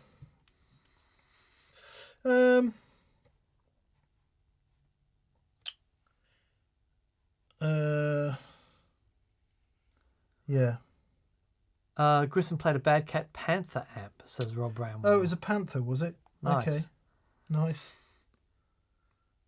John Hickson says, have either of you built your own guitar? I did, John. I built a guitar with my dad when I was like 13. Did and you? It was an absolute piece of crap. Yeah, wow. I took the neck off that. We didn't build the neck or anything like that. We just built a body and put some stuff in it. We didn't know anything about what we were doing. And got some strings on it. Got it in tune to E. Then played a G. It was out of tune. So, of course, we put the bridge in the wrong place. Yeah, terrible. Yeah, I haven't. I've offered a few Partsicasters together, but never actually made a guitar. I'm too in awe of the classic guitars. Really in awe of the classic guitars. Yeah. I share the affinity of awness. Yeah, it'd be like trying to build a car. Yeah. I wouldn't attempt that. Although people do. I just, there are people that can do it, and yeah.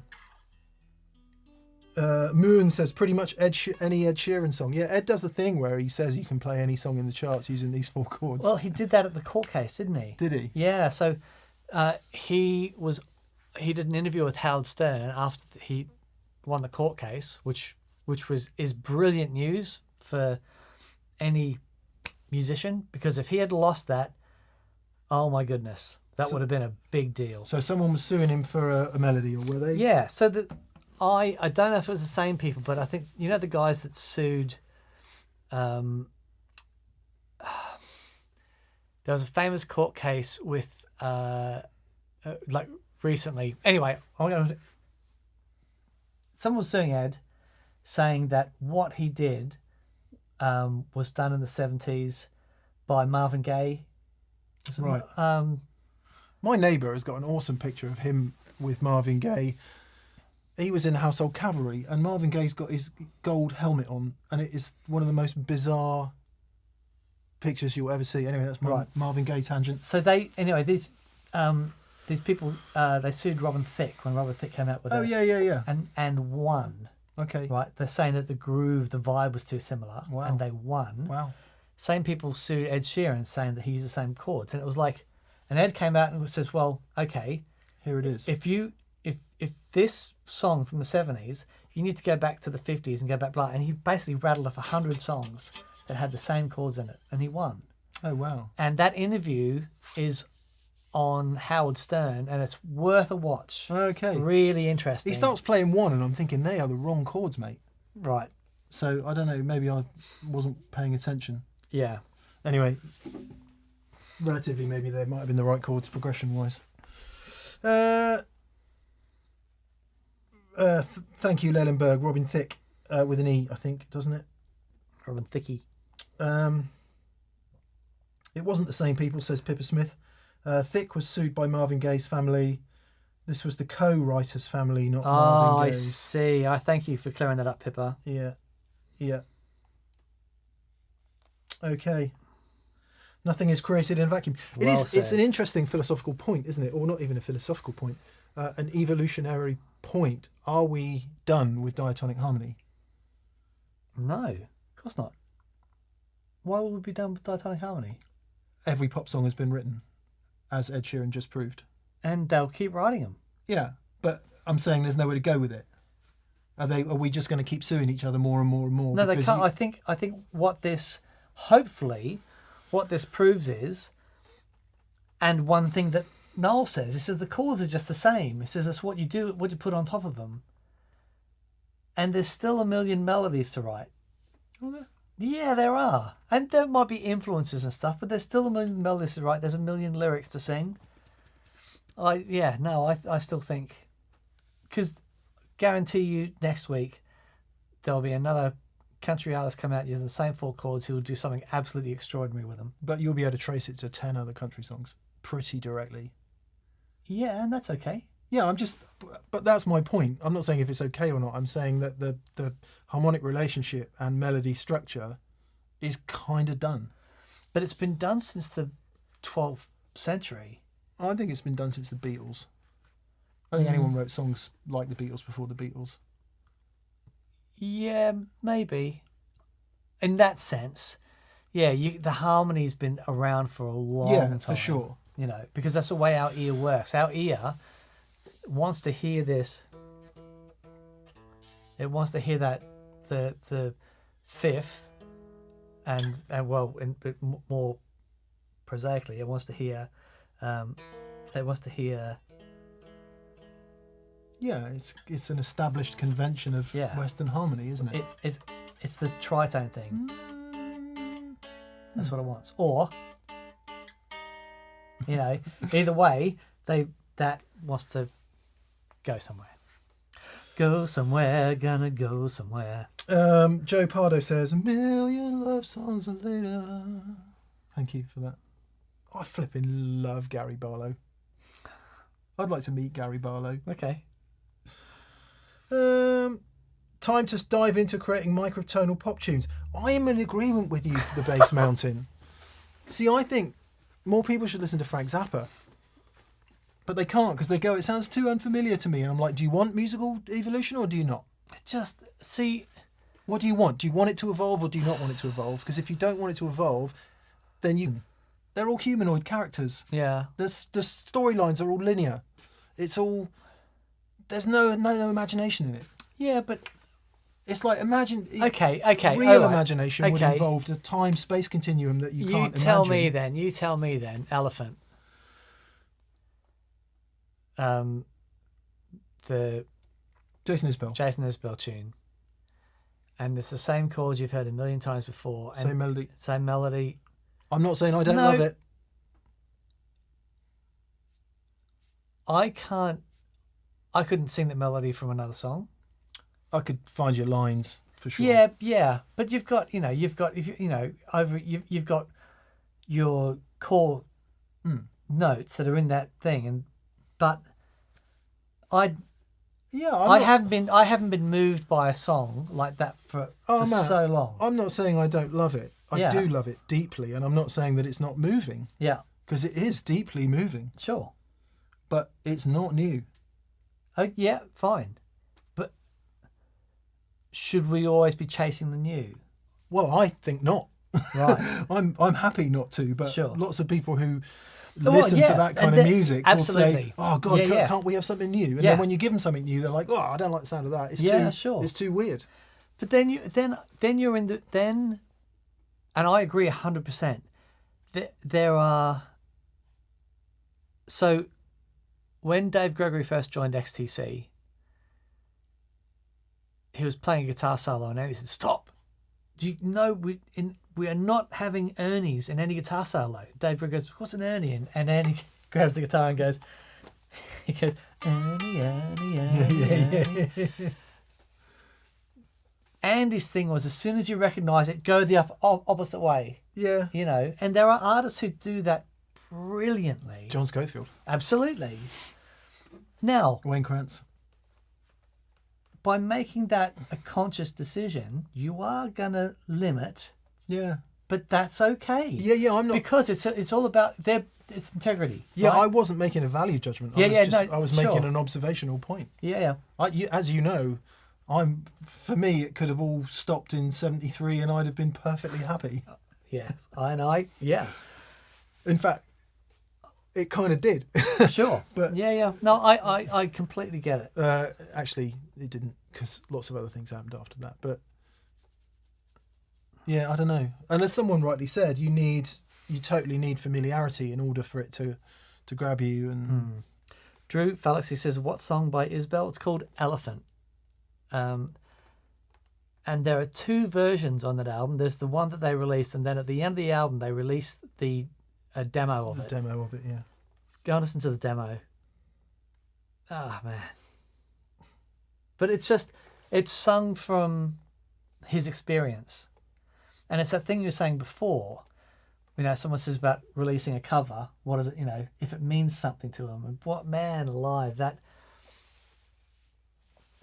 It was... It's palpable. It is. And it transcends all of that detail breakdown, doesn't it? Because what you then get is a moment. Yeah, absolutely. You then get a moment of connection between either two people, performer and audience, or lots of people, performer and audience. And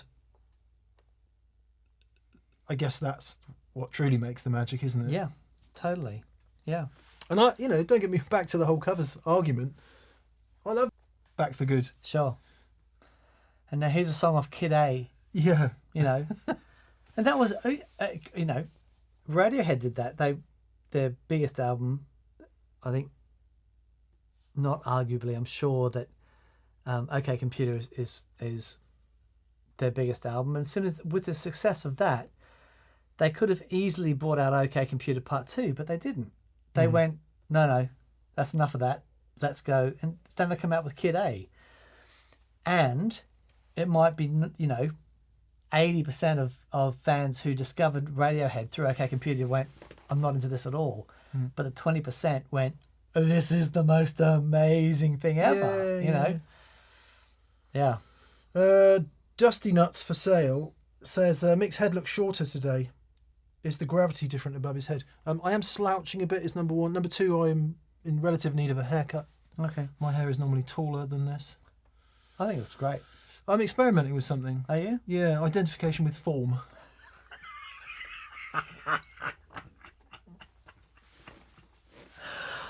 That's very good.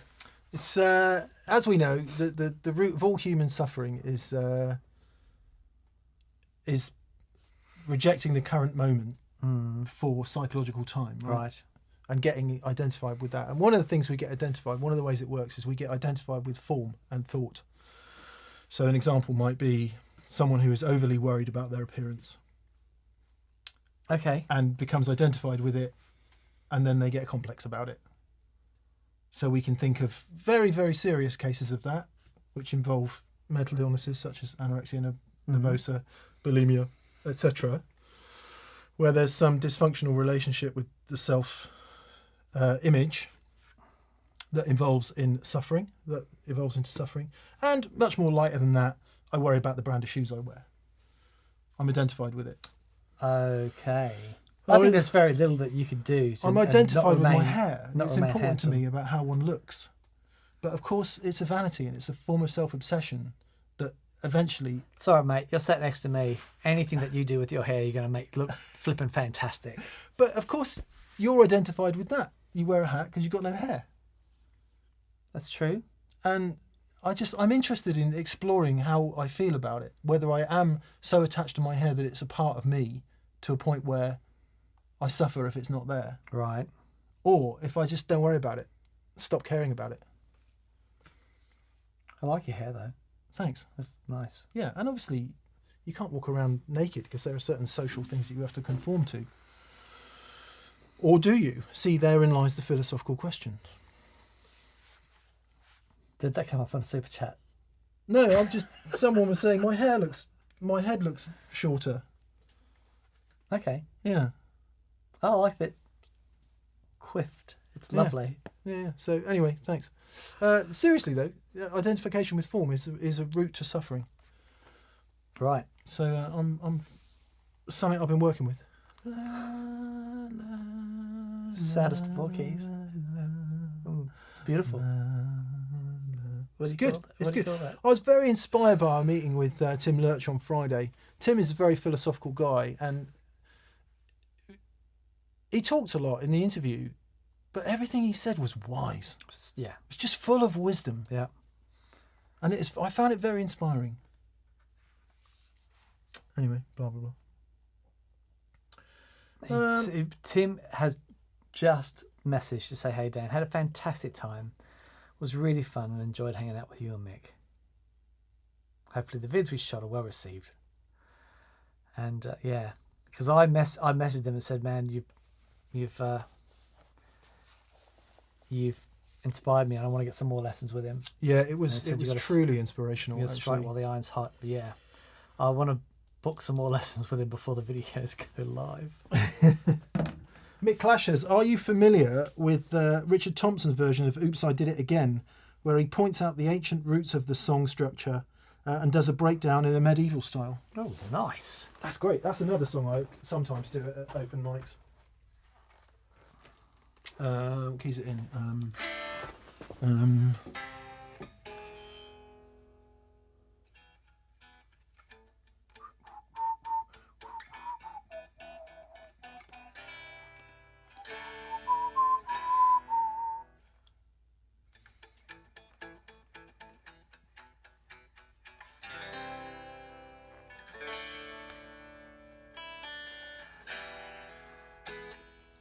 Okay.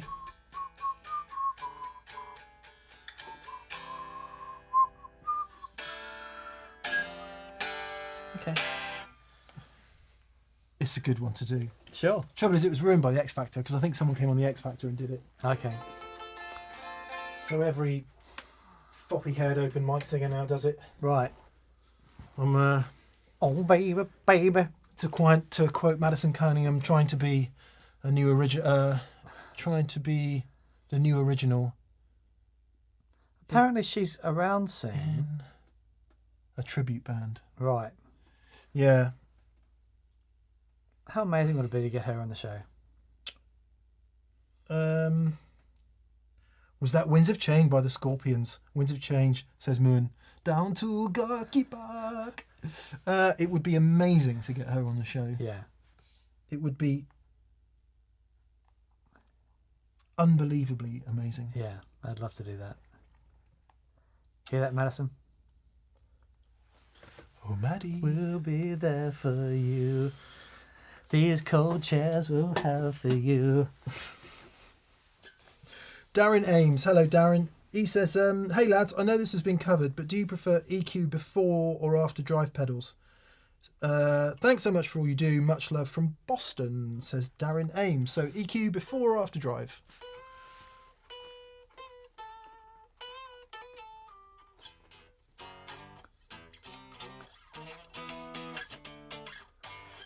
So it depends what you want to do. Gilmore famously has EQ before and after his drives. If you put an EQ pedal before your overdrive, a frequency that you add gain to, so if you got, imagine that you've got a parametric EQ and all the sliders are set to the middle, a frequency that you push and then you take the signal out of that EQ into the overdrive, that frequency will go into overdrive, into limiting faster. Well, that will distort that frequency, specifically because you have more gain, and then the way that clipping works, that frequency will be pushed into clipping. So you can shape the sound that way. So treble boost is a really good example. Grab an EQ, just kill all the bottom end, push all the upper mids up, and stick that into your overdrive. What happens is, you're not going to, if you turn the overdrive off and have a listen to what it sounds like, it's horrific. But then put the overdrive on and it doesn't sound like that. You just get all this limiting of those frequencies. But if you had the same pedal with the same settings after the overdrive, it will be hard to listen to. They do a very different job. So it just depends on what you need it to do. Is what I would say. There you go. There you go. There you go. Todd Roy says, Mick, I thought the root of all human suffering was attachment, according to Buddhism. Yeah, I would agree. Attachment is a part of psychological time, right? So if you are consciously present in the moment, there's no time to identify with something in your mind, a thought or a form or whatever. And attachment is part of that process. No resistance, no attachment, no judgment. Right. So yeah, I think it's the same thing. And like we were saying earlier about the different definitions in different faith groups, they often talk about all the same stuff. And then when you go up the hard drive, the things they agree on, that's the gold. Okay. I think. But yeah, attachment, absolutely. And it's attachment to a thought, right? It's attachment to a thought in your mind. Madison Cunningham was opening for John Mayer in a couple of shows in London in March next year. She is. We were looking at tickets yesterday. Amazing. Yeah. We'll be good friends by then, so yeah, sure. We'll be on the guest list. Of course. We could be guesting on stage with her. Yeah. Yeah. Yeah. Sweep something up. Sweet. Daniel, Jason Thompson wants to know. Yes, Jason. That's a quick G3 question, if that's permissible. Of course. On that pedal show. He says, in setlist mode, yep.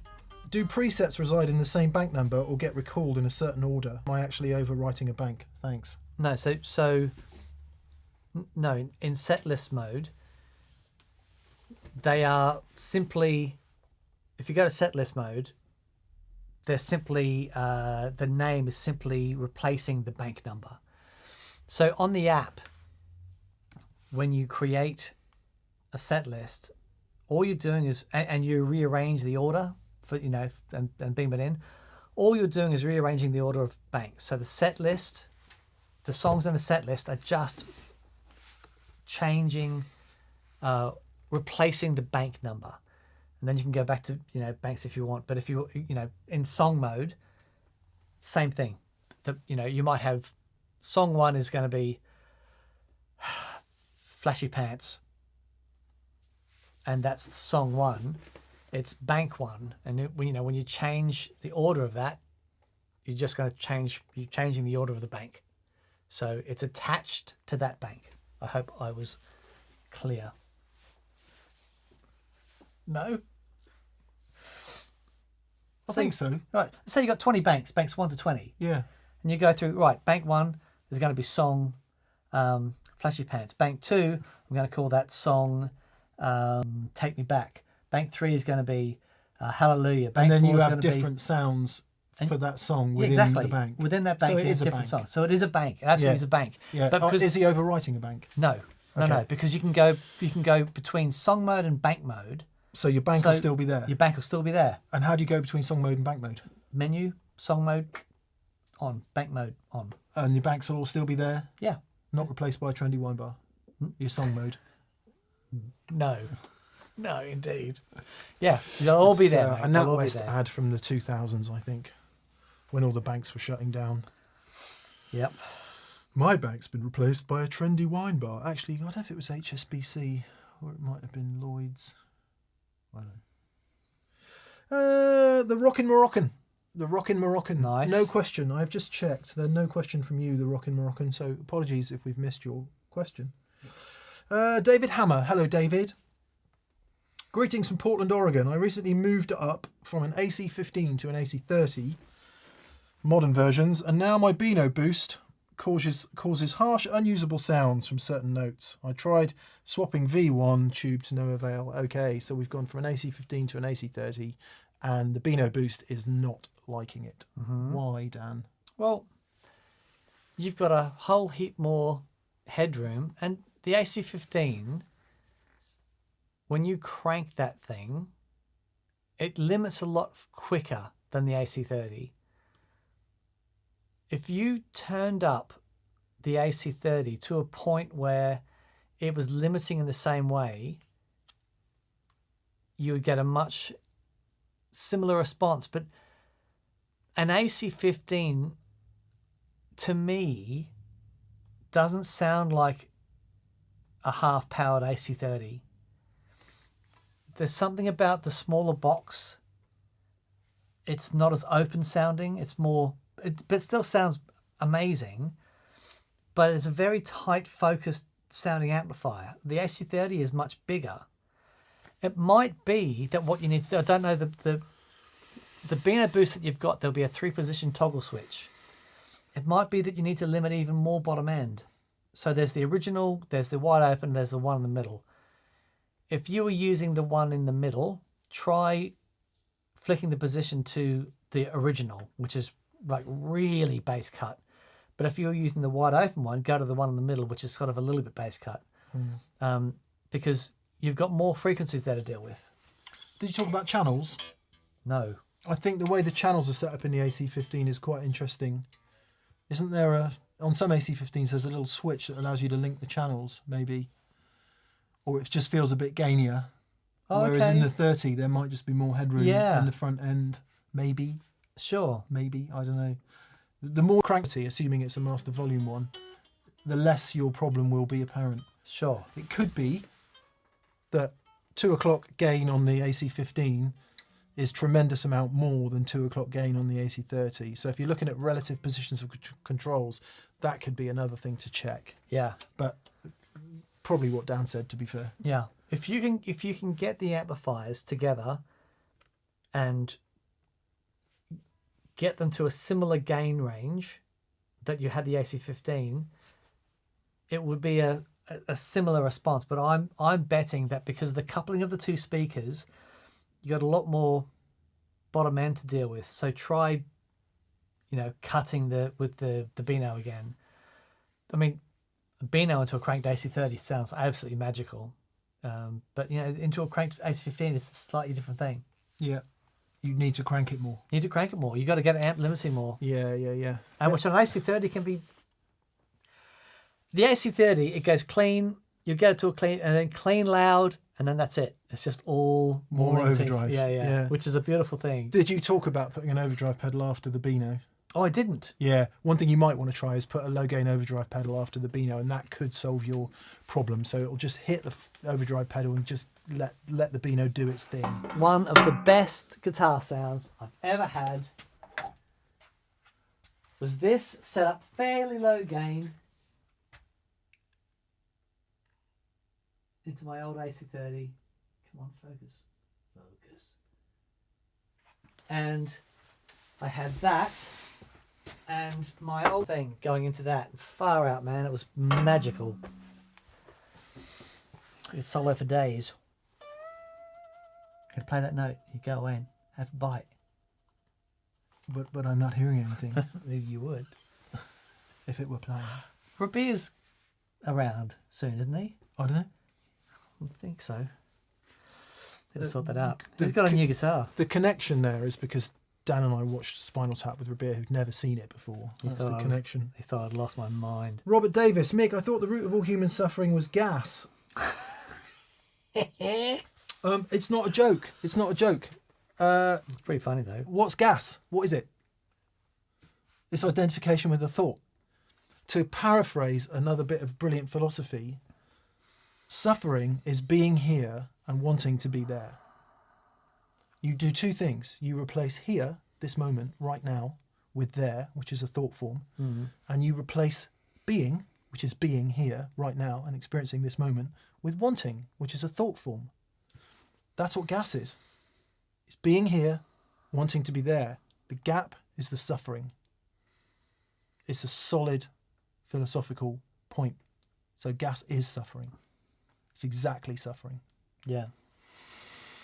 Todd Roy says he likes gas. He gets a lot of enjoyment from gas. Yeah. Whatever floats your boat. Patience, my pet. Sun Tzu Bean says, have you ever spun your phone like a Leslie speaker while playing music through it? Well, that's a new one to try. Yeah. How do you... You have to just throw it in the air and spin it. Okay. Which, of course, is problematic with a thing that costs £1,000. Yeah. Yeah. A very breakable thing. Remember when they introduced this, like carbon screen or whatever it is that you couldn't scratch? Oh yeah, I remember. Day it came 2. out. My boss had one. The Day day it 2. came out. Yeah, right. Big scratch. Jim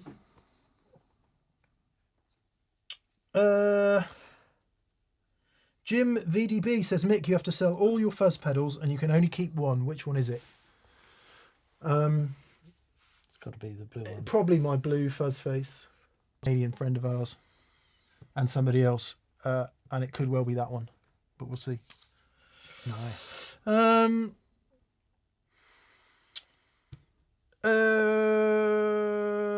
If you were deciding between, says Andrew Moore, which would you pick first? I'm deciding to treat myself for the first time. This is a really great question. It's a many-layered question. So I'll give you the simple answer first. If you get to play loud a lot, amp every day of the week. If you don't get to play loud a lot, guitar. sure, That's my answer. but I think I interpret the question slightly differently. Oh. He said either a vintage amp or a vintage guitar. It says vintage / expensive amp. Oh, okay. Then I absolutely concur. Yeah. If the choice was only a vintage amp Or or a vintage guitar, it would be difficult because, so Noel found an old bassman, an old blonde with the original 212 and everything. Says it's the best amp he's ever heard in his life. Every now and then you will find a vintage amplifier that is an absolute corker. The problem with vintage amplifiers is they are full of electronics, components that don't age particularly well, and they can need TLC and they can get cranky, as can a vintage guitar. But once a vintage guitar is set up and stuff, it'll be amazing for years. However, I concur with Mick. Once you've found an amazing amplifier, you can put anything into it, and it's just always amazing. If you have the luxury of being able to play loud, which isn't always the case. If you play predominantly at home, I would say you get more fun out of a really nice guitar that you enjoy playing. But for my own use, this is a bit reductionist, but I would have a Squier Strat and a 2-Rock every day of the week over a cheap low power transistor amp and my 61 Strat every day of the week. I'd be much, much, much happier with the Squier and the 2-Rock than the cheap amp and the lovely guitar every day of the week. Concurred. Yeah. Concur. Yeah. Yeah. But not if you play at home. Not if you play at home and you can't turn up. I think it's a different sport at that point.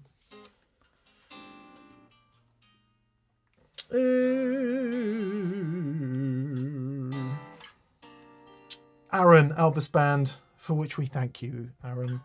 She says she can hear I'm eating too much sugar. She says my larynx sounds fat. She says I'm hearing too much sugar. She says my larynx sounds fat.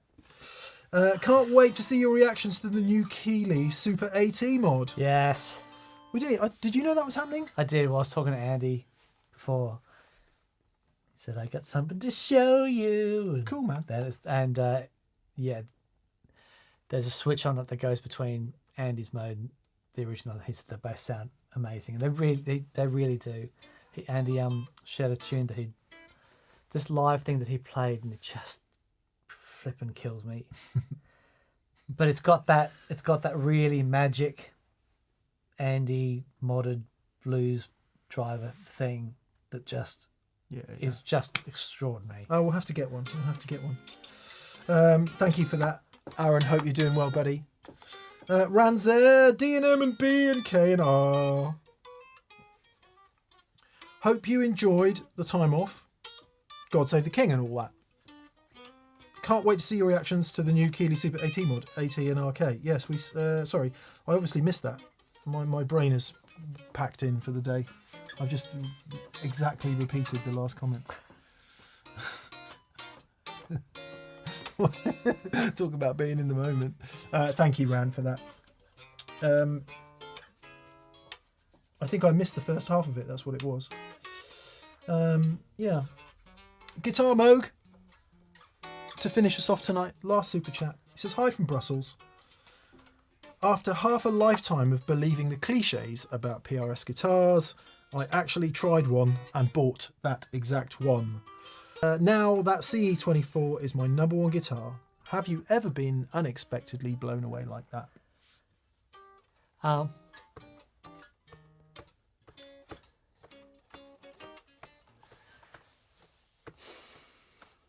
So,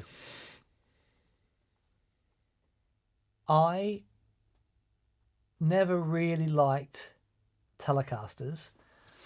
There's just something about them that I just always thought they were an old man's guitar. And then, so I was a Strat player originally, and I had a 1964 L series Strat. Noel's Strat has an L on the plate. I don't know if that makes it a 64 or 65. Did they make those L's in 65? I'm not. It started in 63, I think. The L. Right.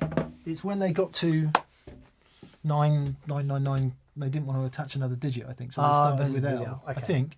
Looking at the serial number history, so you can find certainly. I don't know if there's any 62 Ls. They're definitely 63 Ls, and that's definitely a 65 because it has the block gold logo. Okay. Right. Yeah. So I had a 64L, and it was stolen, and I had a gig that night, and a friend said, well, I've got a Telecaster here that you can borrow. And I thought, yeah, okay.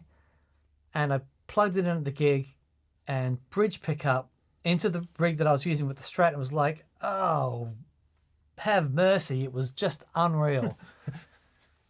Sorry, Aaron. I totally did, and we'll answer. Sorry, and it was unreal. It was unreal. And so that really surprised me. Yeah. Because I was looking for a Strat. You know, I thought, well, this guitar will get me through these gigs. And I was blown away, and I just fell in love with the Telecaster. No, I've been playing them ever since. It's done. Yeah. I had a bit of a skewed history on all of that because I started working on guitar magazines when I was 21 or 22 or something, 22 maybe. So that was a really unusual situation where you're sort of forced into this situation where you see everything in quite quick succession. So there was a lot of being amazed by things that I'd never got anywhere near before. I remember seeing my first Tom Anderson thinking, oh my God, this is like a different planet. I remember, so my very dear friend Mark Johns still has this Tom Anderson guitar, and he's set like amazing session guitar player in London. He said, "Have you played one of these before?" I'm like, no, it was like a Concord moment. It's just what an amazing guitar. Just unbelievably well put together. Yeah. And so there were a lot of those moments. Most recently, it's been this guitar. I really don't like these guitars.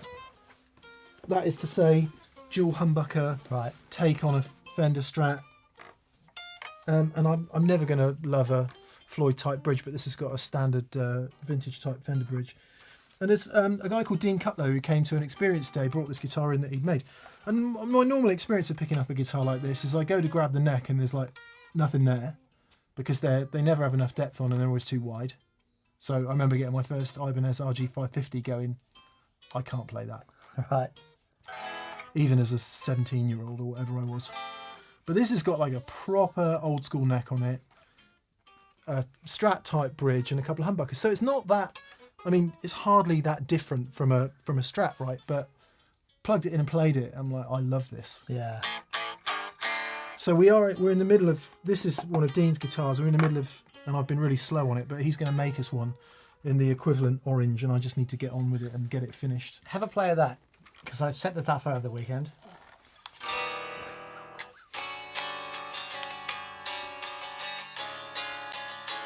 Done work for me, mate.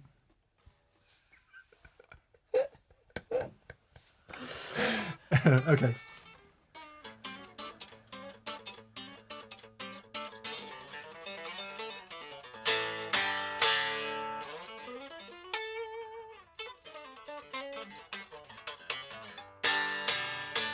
Because everyone knows the only thing you can play on a telly is country, right?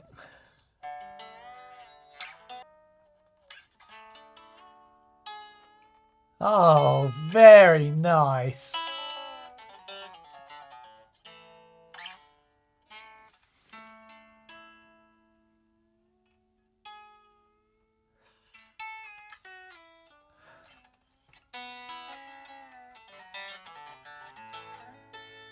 It feels ace. Isn't that amazing?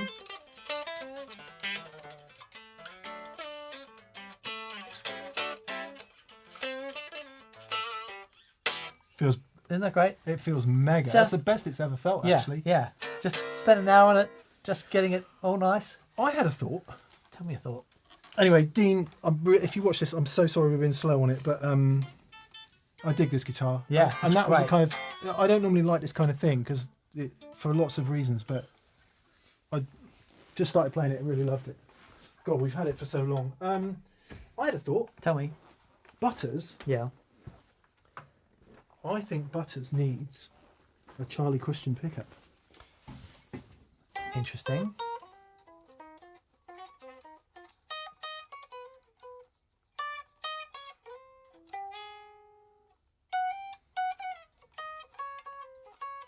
It was really funny, actually.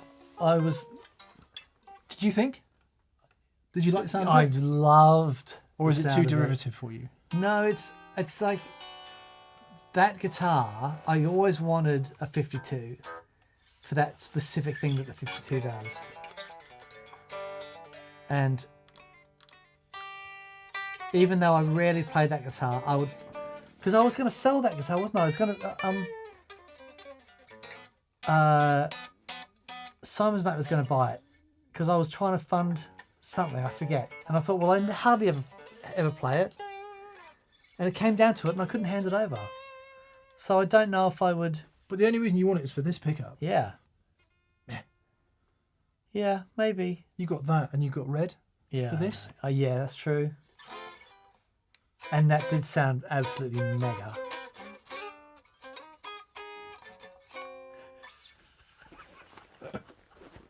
Yeah, maybe. That was my version of Le Rasoir Électrique by Serge Gainsbourg.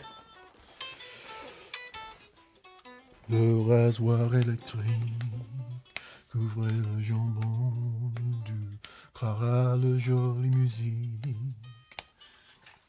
You a Serge fan? Not intentionally. Oh God, we've still got loads of questions to come. Aaron, sorry, we didn't answer your question, which was Aaron Albaspan. Sorry, we totally missed the question. He says, if money were no object, rank your top 3 amps. Hope all's well, sending my love. I guess we need to discount Dumble. Yeah. Because if we didn't discount Dumble, mine would be Stevie Ray Vaughan's Dumble Steel String Singer, John Mayer's Overdrive Special, and Robin Ford's Overdrive Special. Right. But okay, I would say Neil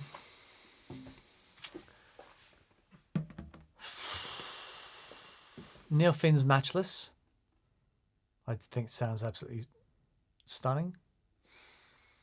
And I'm gonna Dave Gregory, Neil Finn. The sounds they get out of their DC-30s, timeless. I don't know what... I think Carlos Santana was playing through his Mesa Boogies in the 70s when he was using the Yamaha SG guitar. Just absolutely stunning. And Jeff Buckley's... Two twins, was it he had? Yeah. No, two Messers, wasn't it? Well, he used them live, but in the studio, he was using twins and like a Vibrolux or something. Yeah. Yeah. I'm going to say my two, Rock. Yeah.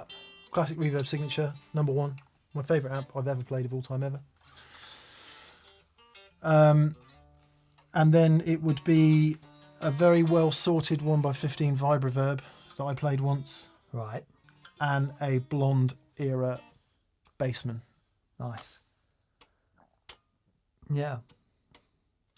But it's so hard, isn't it? Because It's then really you think hard about because all the there's great things. Marshalls Yeah. you've played. Oh, yeah. And like my Lazy J, like every time I plug that thing in, every time there's a mic in front of it, it just sounds magic. Yeah, there are some really wonderful amps. I'm going to start using it again. I'm going to start using the Sovtech again. Oh, cool. Yeah. Into the 2x12, the Marshall 2x12. Yeah, that'll sound killer. Yeah. That'll sound For killer. the wet amp. Yeah. Because I need some more headroom in my wet. I thought we'd finished, but we haven't. Amish Trivedi. Hello, Amish, and I'm sorry that we've gone on, especially sorry to BV, who might have more important things to do. Amish Trivedi, much love to all. I made the mistake of finding my dream guitar on a recent trip. What are your thoughts on early 80s Fenders, early 80s Fender 60s reissues? Must save pennies.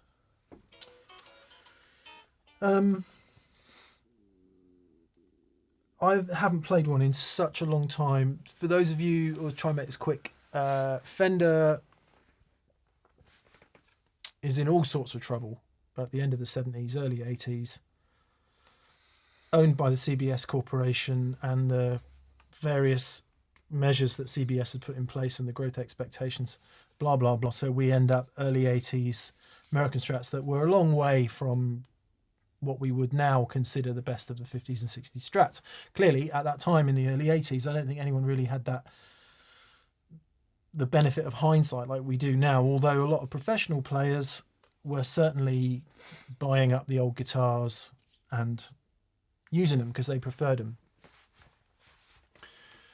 Fender then gets sold by CBS and bought by a conglomerate of its employees, I think, but it was headed up by a guy called Bill Schultz and another guy called Dan Smith, and Dan Smith was in charge of sort of rebirthing it.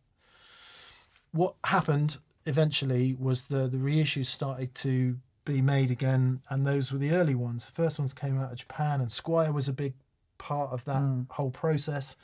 But eventually we end up with some American reissues, and they're quite highly sought after and coveted. I think I'm right in saying they're not as accurate as the modern ones, but very, very revered and much loved guitars. And like any Strat, this one might speak to you like a choir of angels, gently caressing you. This one might be like a caveman hitting you in the head with a sledgehammer while running a primitive Stone Age cheese grater. Did they have cheese in the Stone Age? Yes. Across your fingers?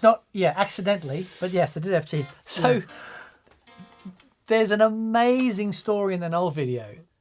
Noel has his 335, right? Yeah. Here you go. Great. Don't spoil it. Okay.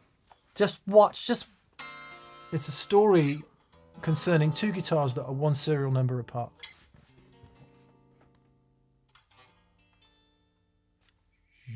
And there you go. So yeah, play it, Amish, and if you like it, buy it. There you go. Yeah. Do you have any guitars that you were gutted that got away? God, yeah. Really? When I had my financial meltdown in 2008, all of them. Yeah. Yeah, most of them. Gibson 135, not a very special guitar, but I flipping loved it. A custom G&L ASAC Classic with G and B bender. Oh, stop. Yeah, a very nice 59, which had to go. But that said, You've made up for it. the guitars that are in my possession at this point, I could never have imagined Yeah. being in this position. Yeah. Ever. Me too. So me I too. feel very happy and grateful about that. This And all the rest of it is a stepping stone to now. this was a pipe dream when I first played this guitar. Yeah. There's no way, and now it's look, now. Yeah. But I had a few things. I mean, we've all got stories of gear that we bought and sold, but I had this, when I first got here, I had a Marshall JMP 50, and I bought it off this guy. He'd modded it, and he didn't like the sound of it, so I sold it. So I modded it back to, I just put it back to stock. Non-master volume. Just the most awesome sounding amp. And I cannot remember why I sold it, but sold it for like 300 quid, 10 years ago. And now I just kick myself. The clean sound in that amplifier was ridiculous. You should play that 79 Bassman. Yeah, I should. It has a ridiculous clean sound. But that's, the Bassman's it's like super similar to the Sovtek. It's like they're Apparently, yes. yes, Isn't the Sovtek similar to a JCM 45? similar to a Bassman. Oh, okay. Which we know there are similarities, but there are also key differences. Yeah. Well, there's a show. There you go. We'll quote you last. Stephen Perrins, who is actually last tonight, and I'm sorry, I got a bit mixed up with the questions there. He says, "Hi guys," says Stephen Perrins. "Could you please shout out my lovely wife who bought me a TPS shirt and notebook for my birthday? And I played through a 412 for the last time last week as another birthday treat." That sounds like you had a really great day. Well, Mrs. Perrins, we don't have your name, so we're just going to go with Mrs. Perrins. Thank you for buying from That Pedal Show store for Stephen. Yes. What a lovely birthday gift. Indeed. Yeah, happy birthday, mate. Hope it was awesome. Thank you to everyone that's bought from That Pedal Show store. Did we have a list of things we were supposed to read? No, I didn't have any housekeeping tonight. Okay. Housekeeping. We will say that yeah, massive thank you to anyone that's gone to thatpedalshowstore.com and bought stuff. It's what keeps us going. It keeps us keeps the lights on, as it were. We've got cables that need to be replaced from cameras. I know. I can't wait to do the. I can't wait to do the testing on that.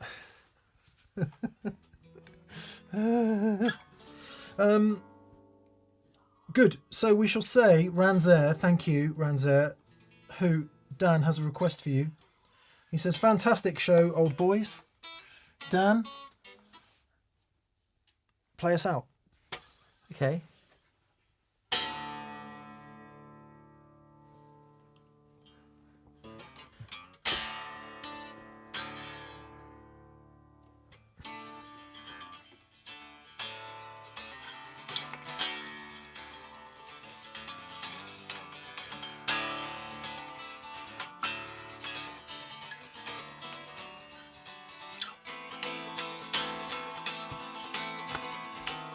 Thanks for being with us, everyone. We'll see you on Friday and next Monday for VCQ.